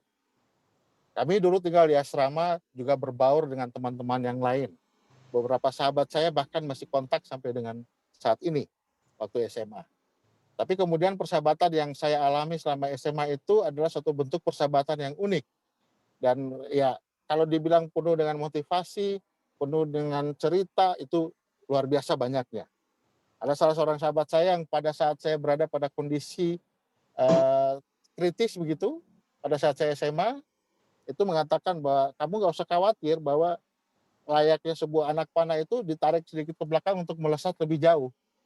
Nah, itu ucapan sahabat saya waktu SMA yang kemudian membuat saya selalu teringat bahwa kadang-kadang memang fase turunnya grafik hidup kita itu jangan-jangan kita sedang ditarik ke belakang untuk bisa melesat lebih jauh. Hal yang kedua adalah sikap belajar. Waktu SMA, terus terang saja saya sekolah di SMP negeri waktu di Papua. Tapi waktu SMA memang kita ada doa pagi bersama. Ya, saya katakan di dalam kurung itu sentral karena doanya tersentral pakai mic begitu. Kemudian ya memang doa itu sentral segala-galanya. Dan itu ternyata itu merupakan suatu kebiasaan baik yang sederhana yang kemudian menjadi terbawa baik di asrama, waktu di asrama FKKI maupun waktu di sekolah. Kemudian sebagai mahasiswa, sebagai siswa saat itu, dan sebagai mahasiswa dan kemudian saya sekarang sebagai dosen, salah satu kunci penting yang ingin saya bagikan kepada adik-adik adalah bahwa belajar itu ternyata memerlukan kerendahan hati. Tanpa rendah hati kita sudah terlanjur angku atau tinggi hati atau ya dalam tanda kutip sombong begitu, kadang-kadang ilmu yang kita pelajari itu jadi nggak masuk. guru menyampaikan apa jadi nggak masuk. Saya pikir ini sederhana, tapi kemudian kalau dipraktekkan sehari-hari, misalnya guru kita udah, oke hari ini kita belajar ini, lalu kemudian kita, saya sudah tahu, saya pikir itu awal dari kegagalan kita dalam belajar.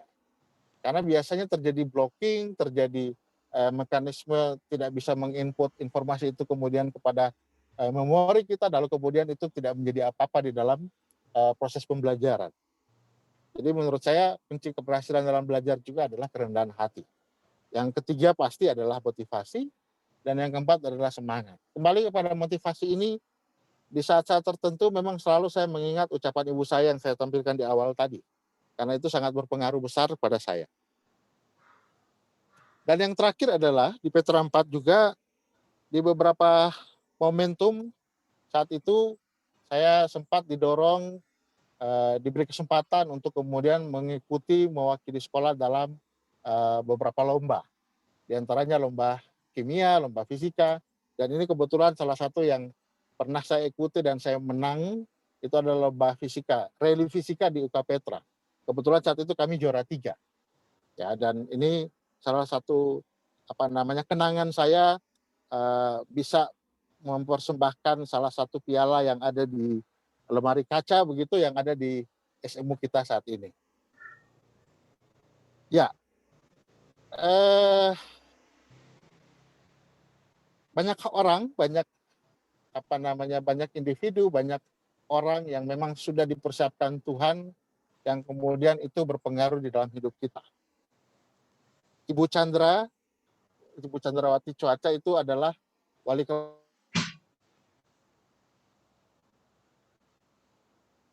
saya, yang kebetulan saya dari kelas 2 dan kelas 3 sekaligus selama 3 tahun berturut-turut.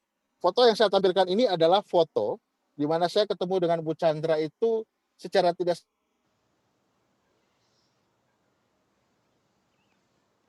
sengaja pada saat saya pendidikan di Rumah Sakit di Surabaya. Kebetulan, tidak direncanakan, tapi kemudian ya saya nggak tahu itu memang sudah kebaikan Tuhan yang luar biasa.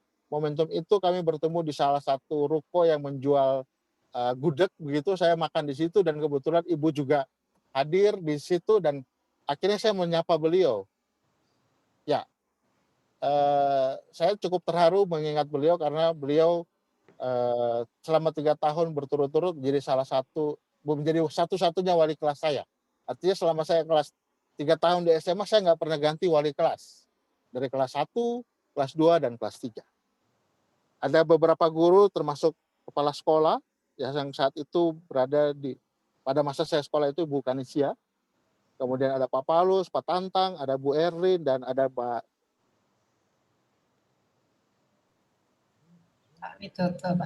Widodo. Dwi. Ya. Pak Widodo. Di foto-foto yang lain itu ada Pak Widodo ya. Ada Pak Heri dan Bu Ria yang menjadi pembina saya waktu itu di SMU waktu zaman saya tinggal di asrama.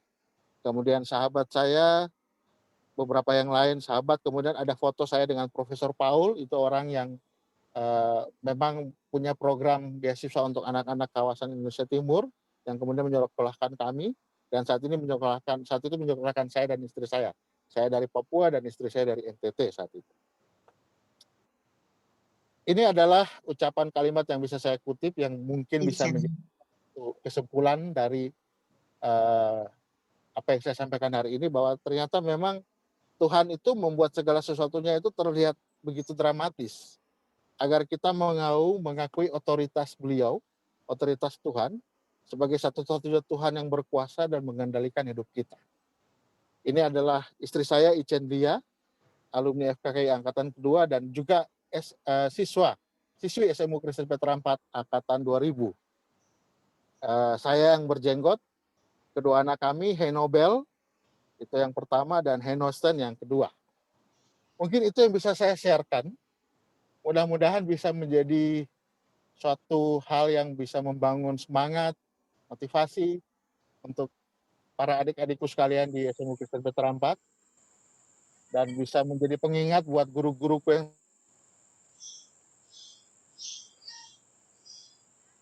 ternyata ini memang luar biasa, tapi semuanya terisi juga oleh air, gelas saya terisi juga oleh air yang dituangkan oleh para guru-guru tercinta.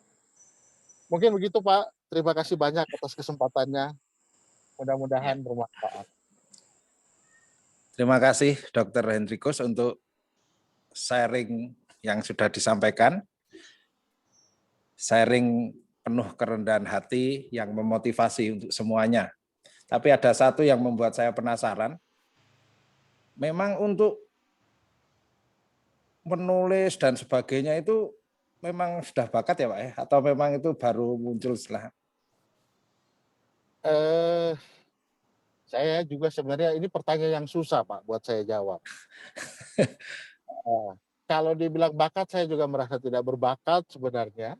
Tapi kemudian ya memang kadang-kadang kalau sama juga pertanyaan kepada beberapa orang bertanya kepada saya, kok bisa kamu menjalani 2 program sekaligus? Gimana bagi waktunya? Saya bilang, saya nggak punya resep khusus. Yang pasti adalah ketika saya ingin mengerjakan sesuatu, menulis sesuatu, saya pasti akan duduk diam, fokus, mengerjakan itu hingga selesai. Baru kemudian saya beralih ke pekerjaan yang lain. Itu untuk satu karya tulisan biasanya saya seperti itu, Pak.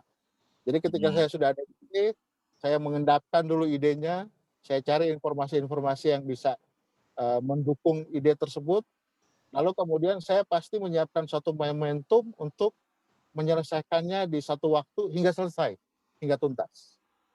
Baru kemudian saya berpindah kepada ide yang lain. Itu kalau terkait dengan tulisan, biasanya saya seperti itu, Pak. Duduk, diam, dan selesaikan itu Pak ya? Ya, mungkin begitu. Saya juga karena susah sekali pertanyaannya. Ya, sebentar. Ini mungkin Bapak Ibu guru yang pernah mengajar, beliaunya mungkin ada yang mau ditanyakan. Kalau saya sih banyak yang membuat saya penasaran. Meskipun waktu itu tidak diberi kesempatan, belum mendapat kesempatan mengajar. Silahkan.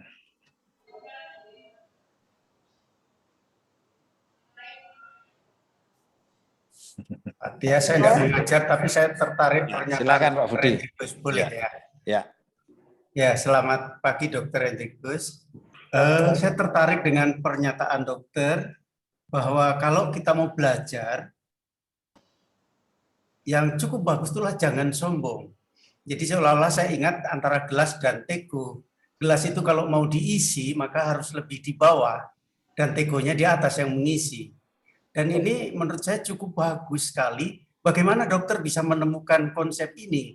Karena ini bagi siswa sangat-sangat bagus. Supaya kalau sombong pasti dia merasa bisa, pasti nggak dapat apa-apa begitu. Ini menurut saya konsep yang sangat bagus. Bagaimana dokter bisa mengambil sikap seperti ini, menemukan sikap seperti ini? Terima kasih. Iya, baik Pak. Terima kasih banyak. Ini juga pertanyaannya susah ini Pak.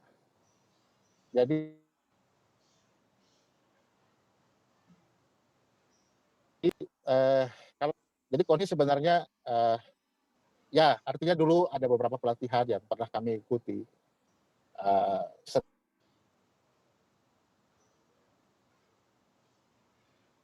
Sering menganalogikan hal hari ini bisa mengerti bahwa memang dalam perjalanan pendidikan saya dari semenjak saya perguruan tinggi terutama, ya memang saya menyadari bahwa kalau ketika dalam memulai suatu pembelajaran, apalagi mata kuliah yang baru begitu, kemudian ada suatu jumawa lah, ketinggian hati, di awal-awal biasanya saya gagal mengerti konsep inti dari pembelajaran itu. Lalu dalam perjalanannya saya semakin hari semakin sadar bahwa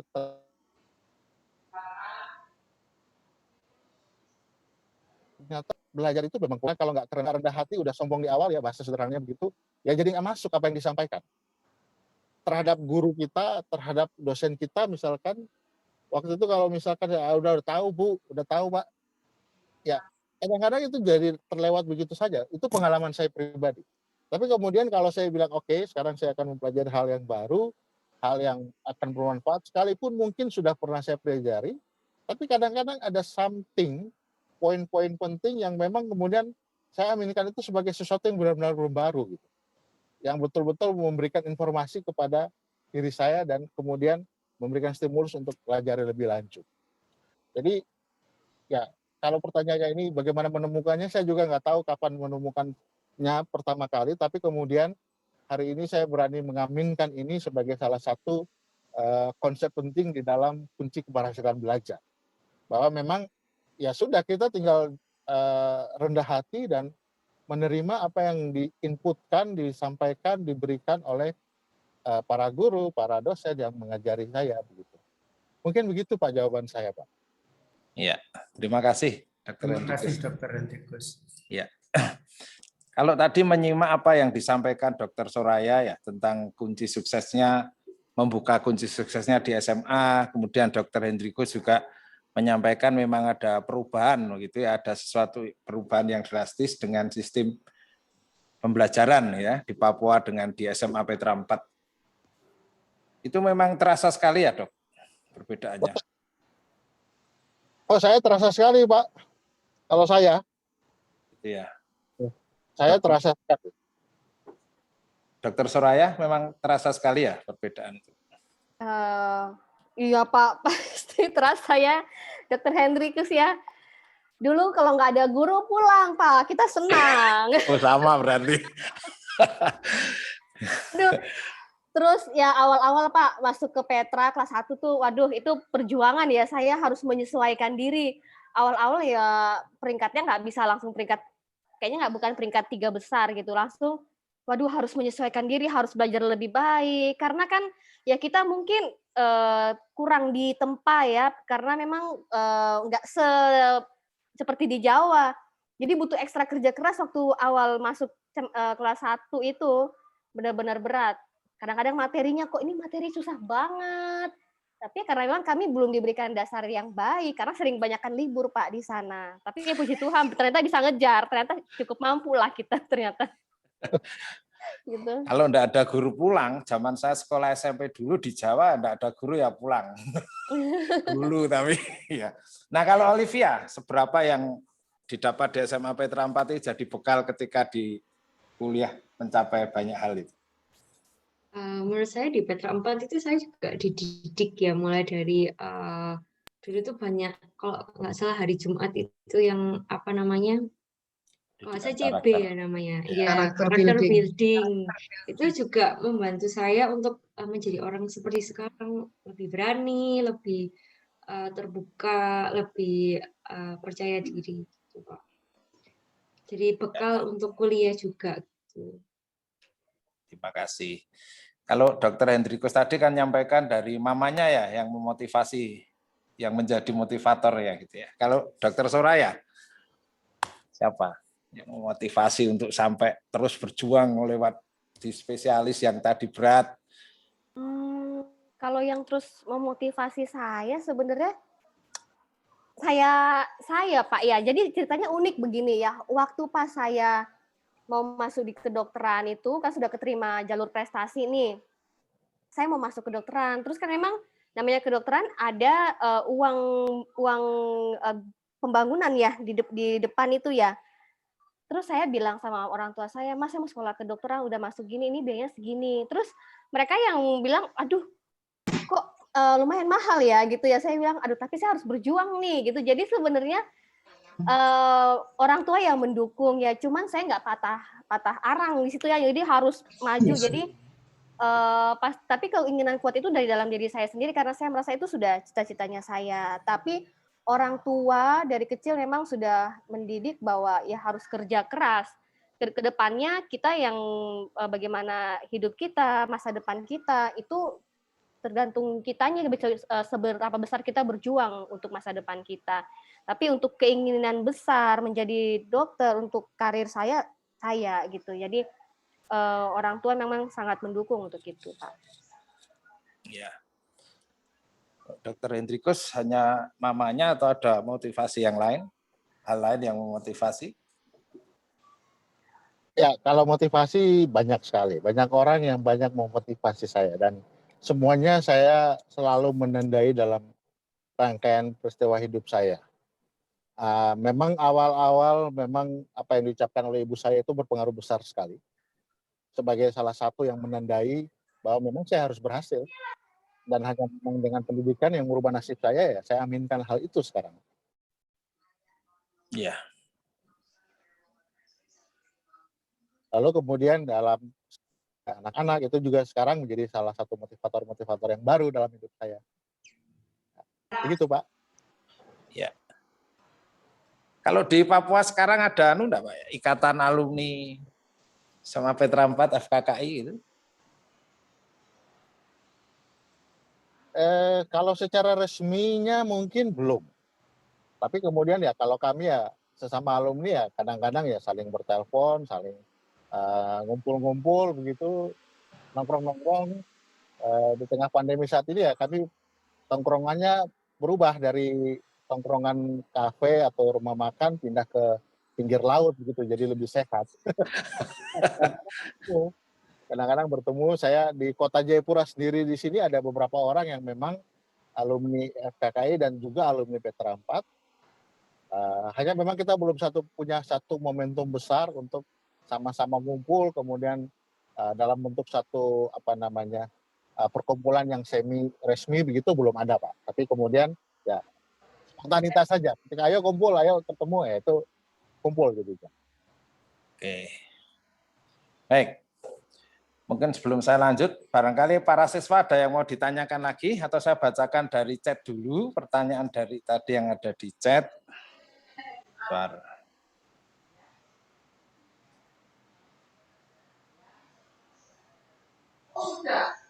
Itu Pak Iwan. Bentar, saya bacakan ya. Ini ada dari Michelle Patricia ini bertanya ke Olivia, ini khusus ke Olivia. Ini dulu mamanya ini pernah beasiswa tapi 50% uang gedung ya dari Universitas Widya Mandala. Tidak termasuk UASKS. Nah itu bagaimana caranya ya? Kok bisa dapat beasiswa seperti itu? Ada resep apa gitu ya mungkin ya? Oke. Untuk daftar juri aku, saya jujur nggak tahu gimana caranya. Soalnya itu cuma satu kali kesempatan sih Pak. Juri aku itu memberikan beasiswa gitu. Makanya saya bilang saya orang yang beruntung gitu. Tapi untuk beasiswa lainnya bisa juga didapatkan tidak hanya di WM ya, di universitas lain pasti juga menawarkan beasiswa mulai dari uang gedung yang 0% hingga nanti misalnya di tengah-tengah semester biasanya banyak perusahaan seperti Jarum, Wismilak gitu memberikan juga si beasiswa. Misalnya juga mau student exchange dari partner universitasnya juga pasti memberikan potongan harga, diskon beasiswa. Saya dengar juga dari Dikti juga memberikan bantuan juga Pak, subsidi. Oke. Ya, itu Michelle bisa menjadi tuan ya. Ini dari Dini Kristanti, kemudian selain ini saya akan bacakan pertanyaan dari Bu Titi untuk 2 dokter. Ini dari Dini untuk Dokter Soraya. Saya mau bertanya Dok, bagaimana caranya untuk mempertahankan semangat belajar, ya, apalagi dengan profesi dokter yang dituntut sekarang ini kan dituntut apalagi dalam kondisi seperti sekarang ini ya ekstra keras dan tapi juga berhati-hati. Nah, kaitkan dengan semangat belajar, apalagi Dokter Soraya juga punya rencana untuk S3. Silakan dokter. Ya, jadi mempertahankan semangat belajar pastinya itu dengan mengingat ya apa cita-cita kita mau jadi seperti apa gitu. Kemudian untuk mencapai semua itu kan tidak mudah ya, pasti ada tahap-tahap yang harus dicapai. Jadi bagaimana mempertahankan semangat belajar, saya rasa satu-satunya cara adalah mengingat awal. Kenapa misalnya kita sudah masuk sekolah kedokteran ya, sudah masuk, terus cita-cita saya mau jadi dokter ya. Mempertahankan sejak awal, mengingat sejak awal apa niat saya ke depannya. Kemudian masa depan itu ya kita sendiri ya yang menentukan, dalam arti pasti Tuhan, semua di tangan Tuhan, tapi perjuangan kerja keras adalah dari kita. Dan yang pasti juga ditopang di sekeliling kita pasti harus ada support system. Jadi kalau saya sendiri bergaullah dengan orang-orang yang positif ya, yang selalu memberikan semangat untuk kita punya teman yang lingkungannya positif, bergaul dengan orang-orang positif, orang-orang yang selalu memberikan semangat, itu akan membantu. Karena kita sendiri, kalau saya tipenya juga bukan tipe orang yang selalu bersemangat, harus selalu ayo kerjain tugas. Kadang saya orangnya last minute, jadi kalau misalkan kerja tugas baru misalkan baru tertantang untuk mengerjakan ya gitu. Meskipun selesai tapi kadang-kadang ngos-ngosan ya. Jadi kadang-kadang butuh di sekitar kita orang yang support system kita yang harus memacu kita untuk terus maju. Nah, salah satu cara saya untuk semangat belajar ya pasti punya orang-orang dekat yang ya pasti yang paling dekat ya suami, terus orang tua saya, teman-teman terbaik saya yang selalu memotivasi saya. Tapi yang paling penting adalah diri sendiri ya Pak, mengingat cita-cita saya mau jadi apa, apalagi kalau misalkan di FK kan saat ini memang persaingannya ketat ya untuk masuk FK. Jadi itu sih semangat yang ada di dalam diri kita sendiri, Pak. Ya. Bergaul dengan orang-orang yang positif itu sangat mendukung, gitu ya, Dokter. Pak. Iya. Ya, Dini itu nasihat yang bisa diterapkan untuk kamu ketika nanti melangkah ke sana, ya. Nah, ada pertanyaan dari Bu Titi ini ya, tapi ini pertanyaan sebetulnya lebih dari untuk sharing aja. Ada enggak pengalaman yang berkesan gitu yang sampai saat ini tidak terlupakan ketika menangani pasien misalnya dalam pelayanan dokter ini melayani pasien di sana? Pastinya banyak Pak, banyak banget ya. Di sini kan pastinya kalau saya di sini ya saya melayani pasien itu dari yang betul-betul nggak punya apa-apa ya sampai yang kelas atas. Jadi masyarakatnya sangat heterogen. Kalau di Surabaya saya pernah menggantikan praktek senior saya juga di Surabaya, rata-rata ya homogen ya. Misalnya saya waktu itu praktek di Darmo, daerah Darmo, ya udah kelasnya masyarakatnya seperti itu rata. Tapi kalau di sini saya harus bisa artinya menyesuaikan semua keadaan ketika datang pasien dengan mungkin bahasa Indonesia saja susah, terus dengan ekonomi yang sangat terbatas, saya harus bisa menyesuaikan. Terus ketika datang lagi pasien dengan kelas atas ya yang mungkin kalau ngomong jalan-jalannya udah keluar negeri, udah kemana-kemana, jadi harus bisa menyesuaikan diri seperti itu tantangannya di sini karena jumlah dokternya sangat sedikit, sedangkan pasiennya sangat heterogen, Pak. Kemudian yang sangat menyentuh buat saya di sini, kenapa saya harus berjuang, kemudian artinya menjadi versi terbaik kita ya untuk di daerah sini. Sedih.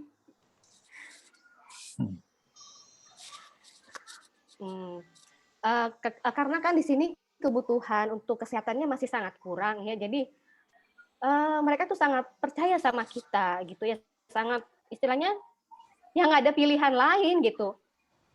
Misalnya mau ke dokter anak ya udah pilihannya ya kita gitu. Jadi baik tidaknya skill kita mau belajar atau enggak ya tergantung kita gitu. Jadi misalnya dengan mereka sakit ini ya harapannya kita gitu. Jadi nggak ada pilihan lain Pak. Jadi itu yang selalu memacu saya sih untuk belajar dan belajar sih. Jadi apa sih yang bisa saya lakukan untuk mereka gitu. Jadi kayak menjadi harapan buat mereka. Itu sebenarnya yang memotivasi saya mungkin untuk belajar terus Pak.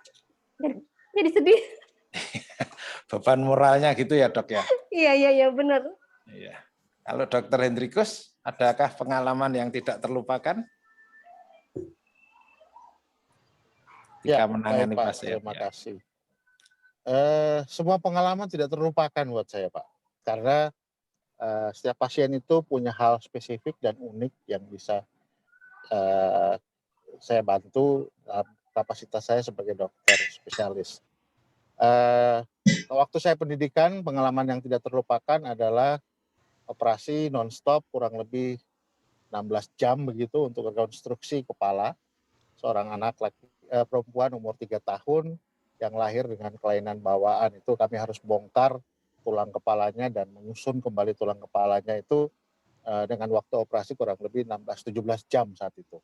Itu sangat tidak terlupakan karena waktu tempuh operasinya panjang, tingkat kesulitan kasusnya luar biasa, kita operasi dalam kondisi dengan peralatan yang serba terbatas versi Indonesia begitu. Nah, kemudian setelah lulus dan berpraktek sebagai dokter spesialis bedah saraf, kebetulan memang di Papua dan Papua Barat ini baru ada 2 dokter spesialis bedah saraf. Baru saya yang kedua, sebelumnya ada salah satu senior saya dari UGM, dan ya semua pengalaman ketika memulai pelayanan saya sebagai dokter bedah saraf di Papua ini semuanya unik-unik begitu, karena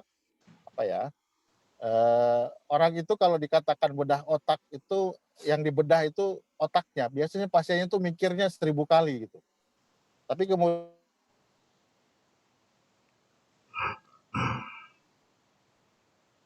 saya yang terkait dengan pelayanan bedah saraf itu adalah kemudian ya memang kadang-kadang di satu kondisi yang kritis itu pasien kita sudah nggak punya pilihan. Pilihannya cuma ya kalau kamu dibedah mungkin ada kemungkinan selamat. Jadi kemudian menjadi salah satu hal-hal yang memang menantang bagi saya selama berpraktek sebagai bedah saraf beberapa bulan terakhir ini. Orang di Papua ini dibilangnya jago-jago gitu ya, dalam tanda kutip, hebat-hebat gitu. Tapi begitu dengar, oke saya bedah kamu, yang dibedah apanya dok? Yang bedah otaknya, semua langsung ciut nyalinya. Saya pikir tidak hanya di Papua, itu terjadi di semua tempat gitu. Ketika kita inform consent di awal untuk bisa meminta persetujuan tindakan pembedahan bedah otak, mereka rata-rata juga ciut begitu. Ya siapa yang mau sebenarnya untuk dioperasi kepalanya.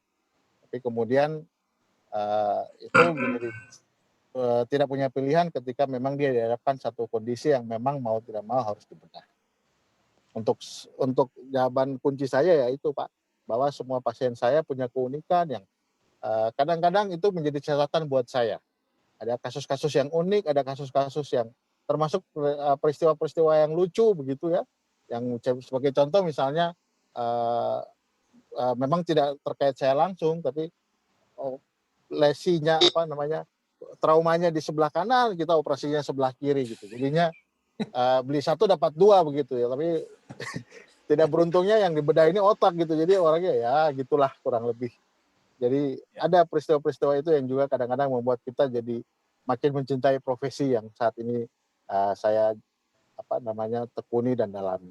Begitu Pak. Iya, terima kasih sharing dari 2 dokter.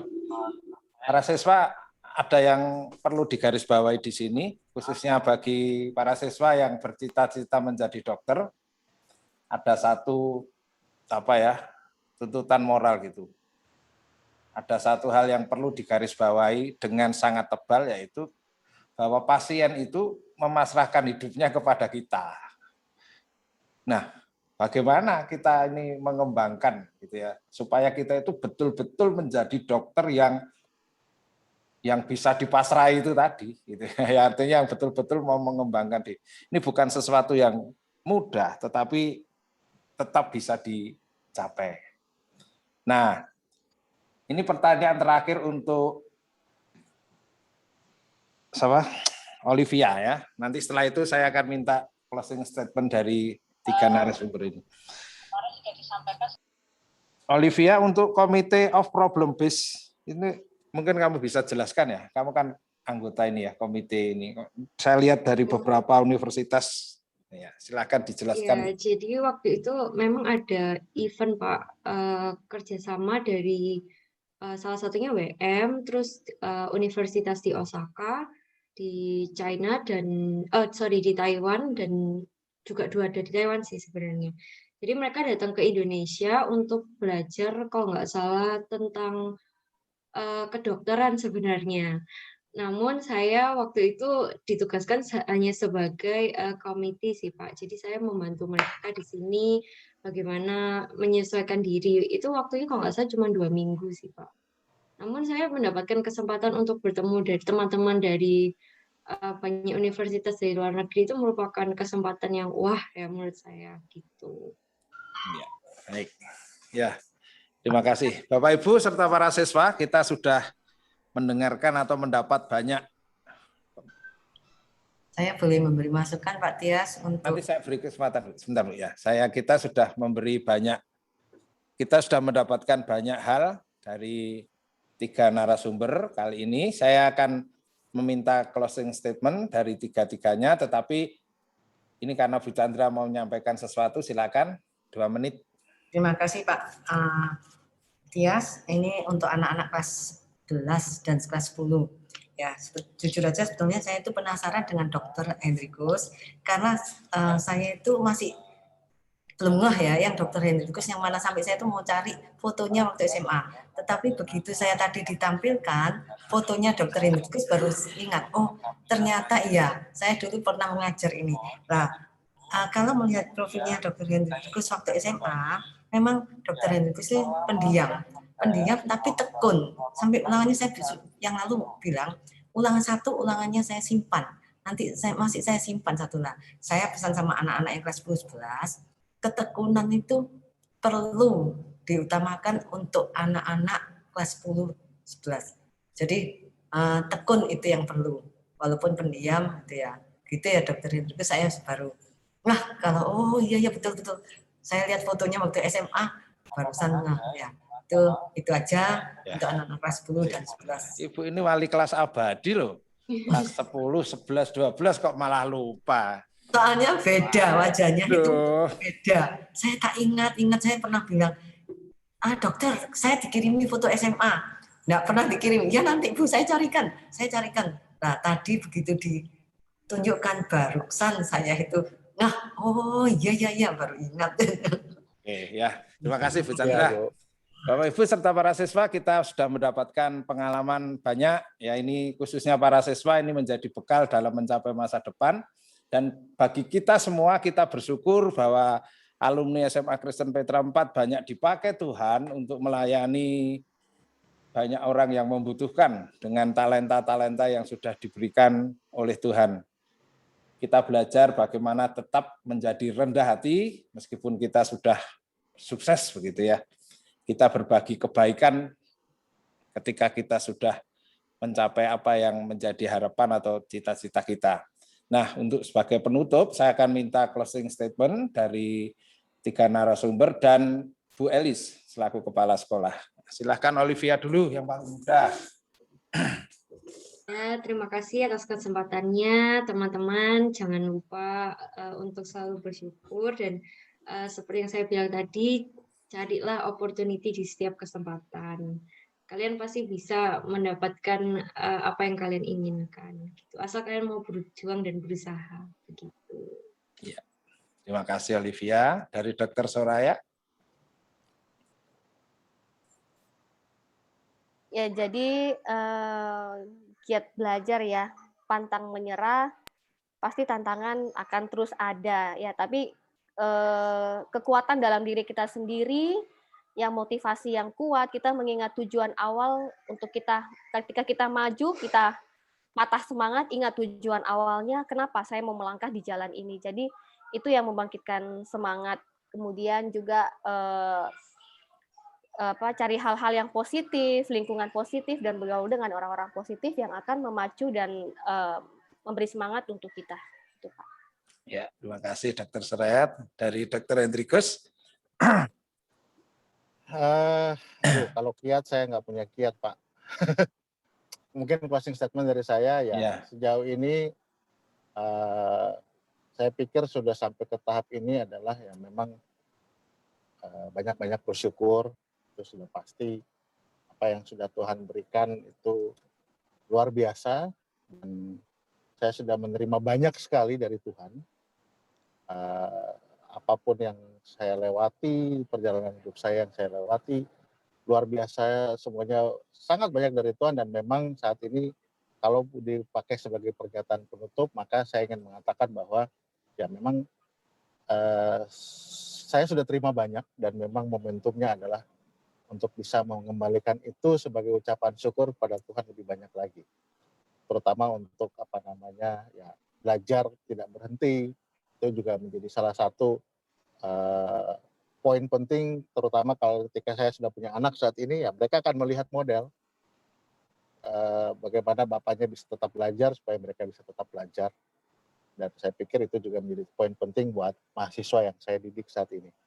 Intinya adalah kerendahan hati, fokus, disiplin, tetap bersyukur, dan yang juga tidak mengenal penting adalah kita betul-betul harus mengingat siapa orang-orang yang sudah banyak memberi, yang Tuhan pakai untuk memberikan semangat, motivasi, dorongan, dan juga ilmu yang sudah diberikan. Itu menurut pengalaman saya sih itu menjadi salah satu hal-hal yang memang berguna untuk tahu diri ketika berada pada satu posisi. Mungkin begitu Pak. Terima kasih banyak atas kesempatannya. Terima kasih Dr. Hendrikus. Bu Elis, silakan. Ya, wah luar biasa Pak Tias. Pagi hari ini kita banyak diberkati oleh alumni ya. Motivasi, harus fokus. Ya, ketika kita belajar di SMA banyak tempa sama Tuhan ya. Banyak tugas, banyak yang harus diselesaikan, banyak ulangan, banyak ujian ya. Itu harus diselesaikan karena pada saat ini semua siswa ketika ada di bangku SMA dipersiapkan Tuhan untuk melakukan yang besar. Ya, terima kasih Pak Hendrikus, terima kasih Dr. Soraya, terima kasih Olivia, terima kasih semuanya yang sudah membagi berkat kepada kita semua ya. Pagi hari ini sungguh-sungguh ya kita diberkati oleh alumni ya Pak Tias ya. Pak Rianto, Pak Tias, Pak Rianto akan closing statement-nya untuk kita semua. Ya Pak, silakan Pak. Ya. Siapa Bu? Pak Rianto. Ya, Pak Rianto, silakan Pak. Oh. Dari PPPK Petra. Terima kasih Pak Tias. Ya. Saya sungguh bersyukur bisa bertemu dengan para alumni yang luar biasa ini. Cuma kesempatan ini mungkin Tuhan yang memberikan pada saya pribadi ya. Kalau nggak gini saya nggak bakal tahu ada alumni yang luar biasa seperti Dr. Hendrikus, Dr. Soraya, dan juga Olivia ini. Kalau boleh Pak, saya juga ingin meluruskan tadi ada pertanyaan dari seorang siswa yang menyampaikan bahwa kenapa perlu sekolah sih, kenapa perlu kuliah, walaupun nggak kuliah, nggak sekolah ya bisa jadi sukses. Itu memang bisa terjadi seperti yang Pak Tias jelaskan ya, ada orang-orang yang punya kesempatan untuk itu. Tapi contohnya itu Pak yang saya mau betulkan Pak. Tadi contohnya mereka nyebutin Pak Ciputra, nggak sekolah kok sukses. Loh, Pak Ciputra ini lulusan ITB, dia seorang arsitek ya. Jadi bukannya dia nggak sekolah.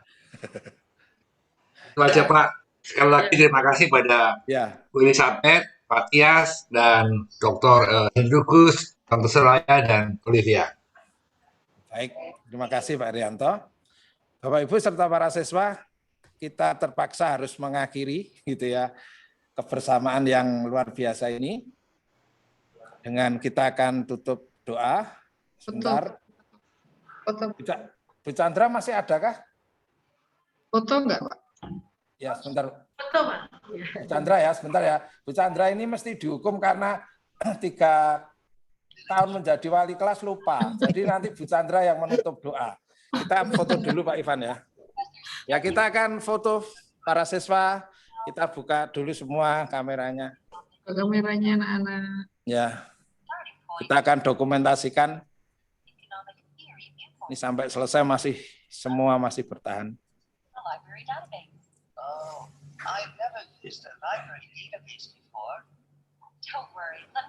Oke, Pak Ivan.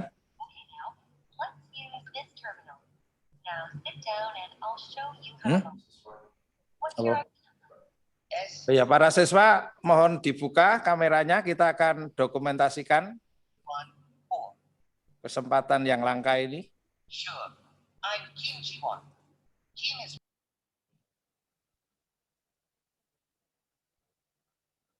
Yes, pokok dicepret ya. Ya, oke ya. Ini ada berapa Pak Ivan? 9 ya. Baik, yang pertama. Oke, 1, 2, 3. Senyum. Yang kedua, slide 2.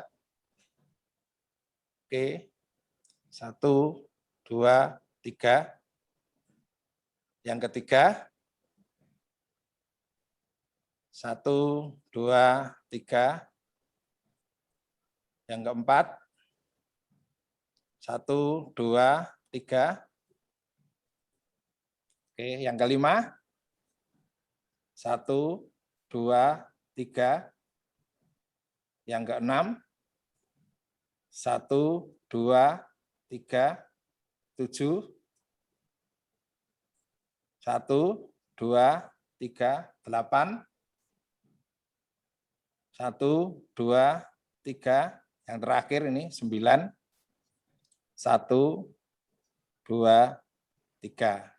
Baik, silakan Bu Chandra menutup dengan doa. Saya bukan lupa Pak, cuma Ya, enggak ingat. Pangling. Ya, silakan Bu, silakan Bu. Mari. Dr. Hendrikus, kalau Olivia itu semangatnya luar biasa. Ya, kalau Dr. Soraya itu ceria, Mungil. Ya. Dulu mungil dulu. Mari Bapak Ibu dan anak-anak semua, kita tutup sharing kegiatan kita pada pagi hari ini. Mari kita berdoa. Tuhan Yesus, kami merasa bangga dengan anak-anak yang telah Engkau jadikan begitu sukses Tuhan.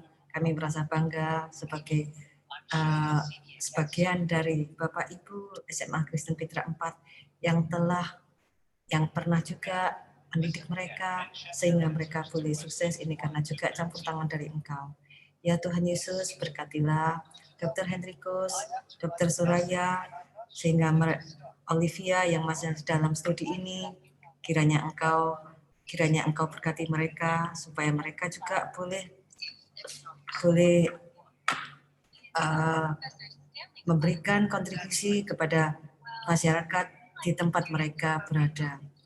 Tuhan Yesus, biarlah apa yang telah disiarkan oleh para alumni ini boleh memberikan semangat bagi anak didik kami yang masih kelas 10, 11 ini, biar mereka juga boleh mengikuti jejak-jejak mereka yang begitu berhasil ini.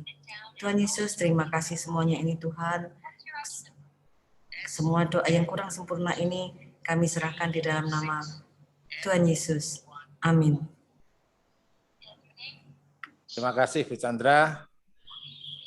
Demikian kita mengakhiri bersama sharing pada pagi hari ini. Terima kasih Dr. Hendrikus, Dr. Soraya, Olivia, Pak. Terima kasih Pak. Terima kasih. Samaannya, sampai ketemu lagi. Tuhan memberkati kita semua dalam tugas pelayanan. Salam buat Ikan Ikan ya. Dan 3 narasumber yang luar biasa. Terima kasih Pak. Sampai jumpa. Sampai jumpa, jumpa. Olivia. Iya. Terima kasih semuanya. Terima kasih. Soraya suami dari Surabaya ya? Dia Bu orang Surabaya, dulu sekolahnya di apa ini SM Santo Louis ya, Surabaya. Saint Louis. Terus ketemu di Bali. Kamu kok pinter bahasa Jawa ya? Beberapa kali bilang J. Suami saya kan orang Jawa Bu, terus kan kemarin di UNER kan lumayan 6 tahun, tapi saya nggak pernah ke sekolah, maaf. Oh, dari Surabaya orang Jawa. Iya, terus kan Mampir kemarin ya nak?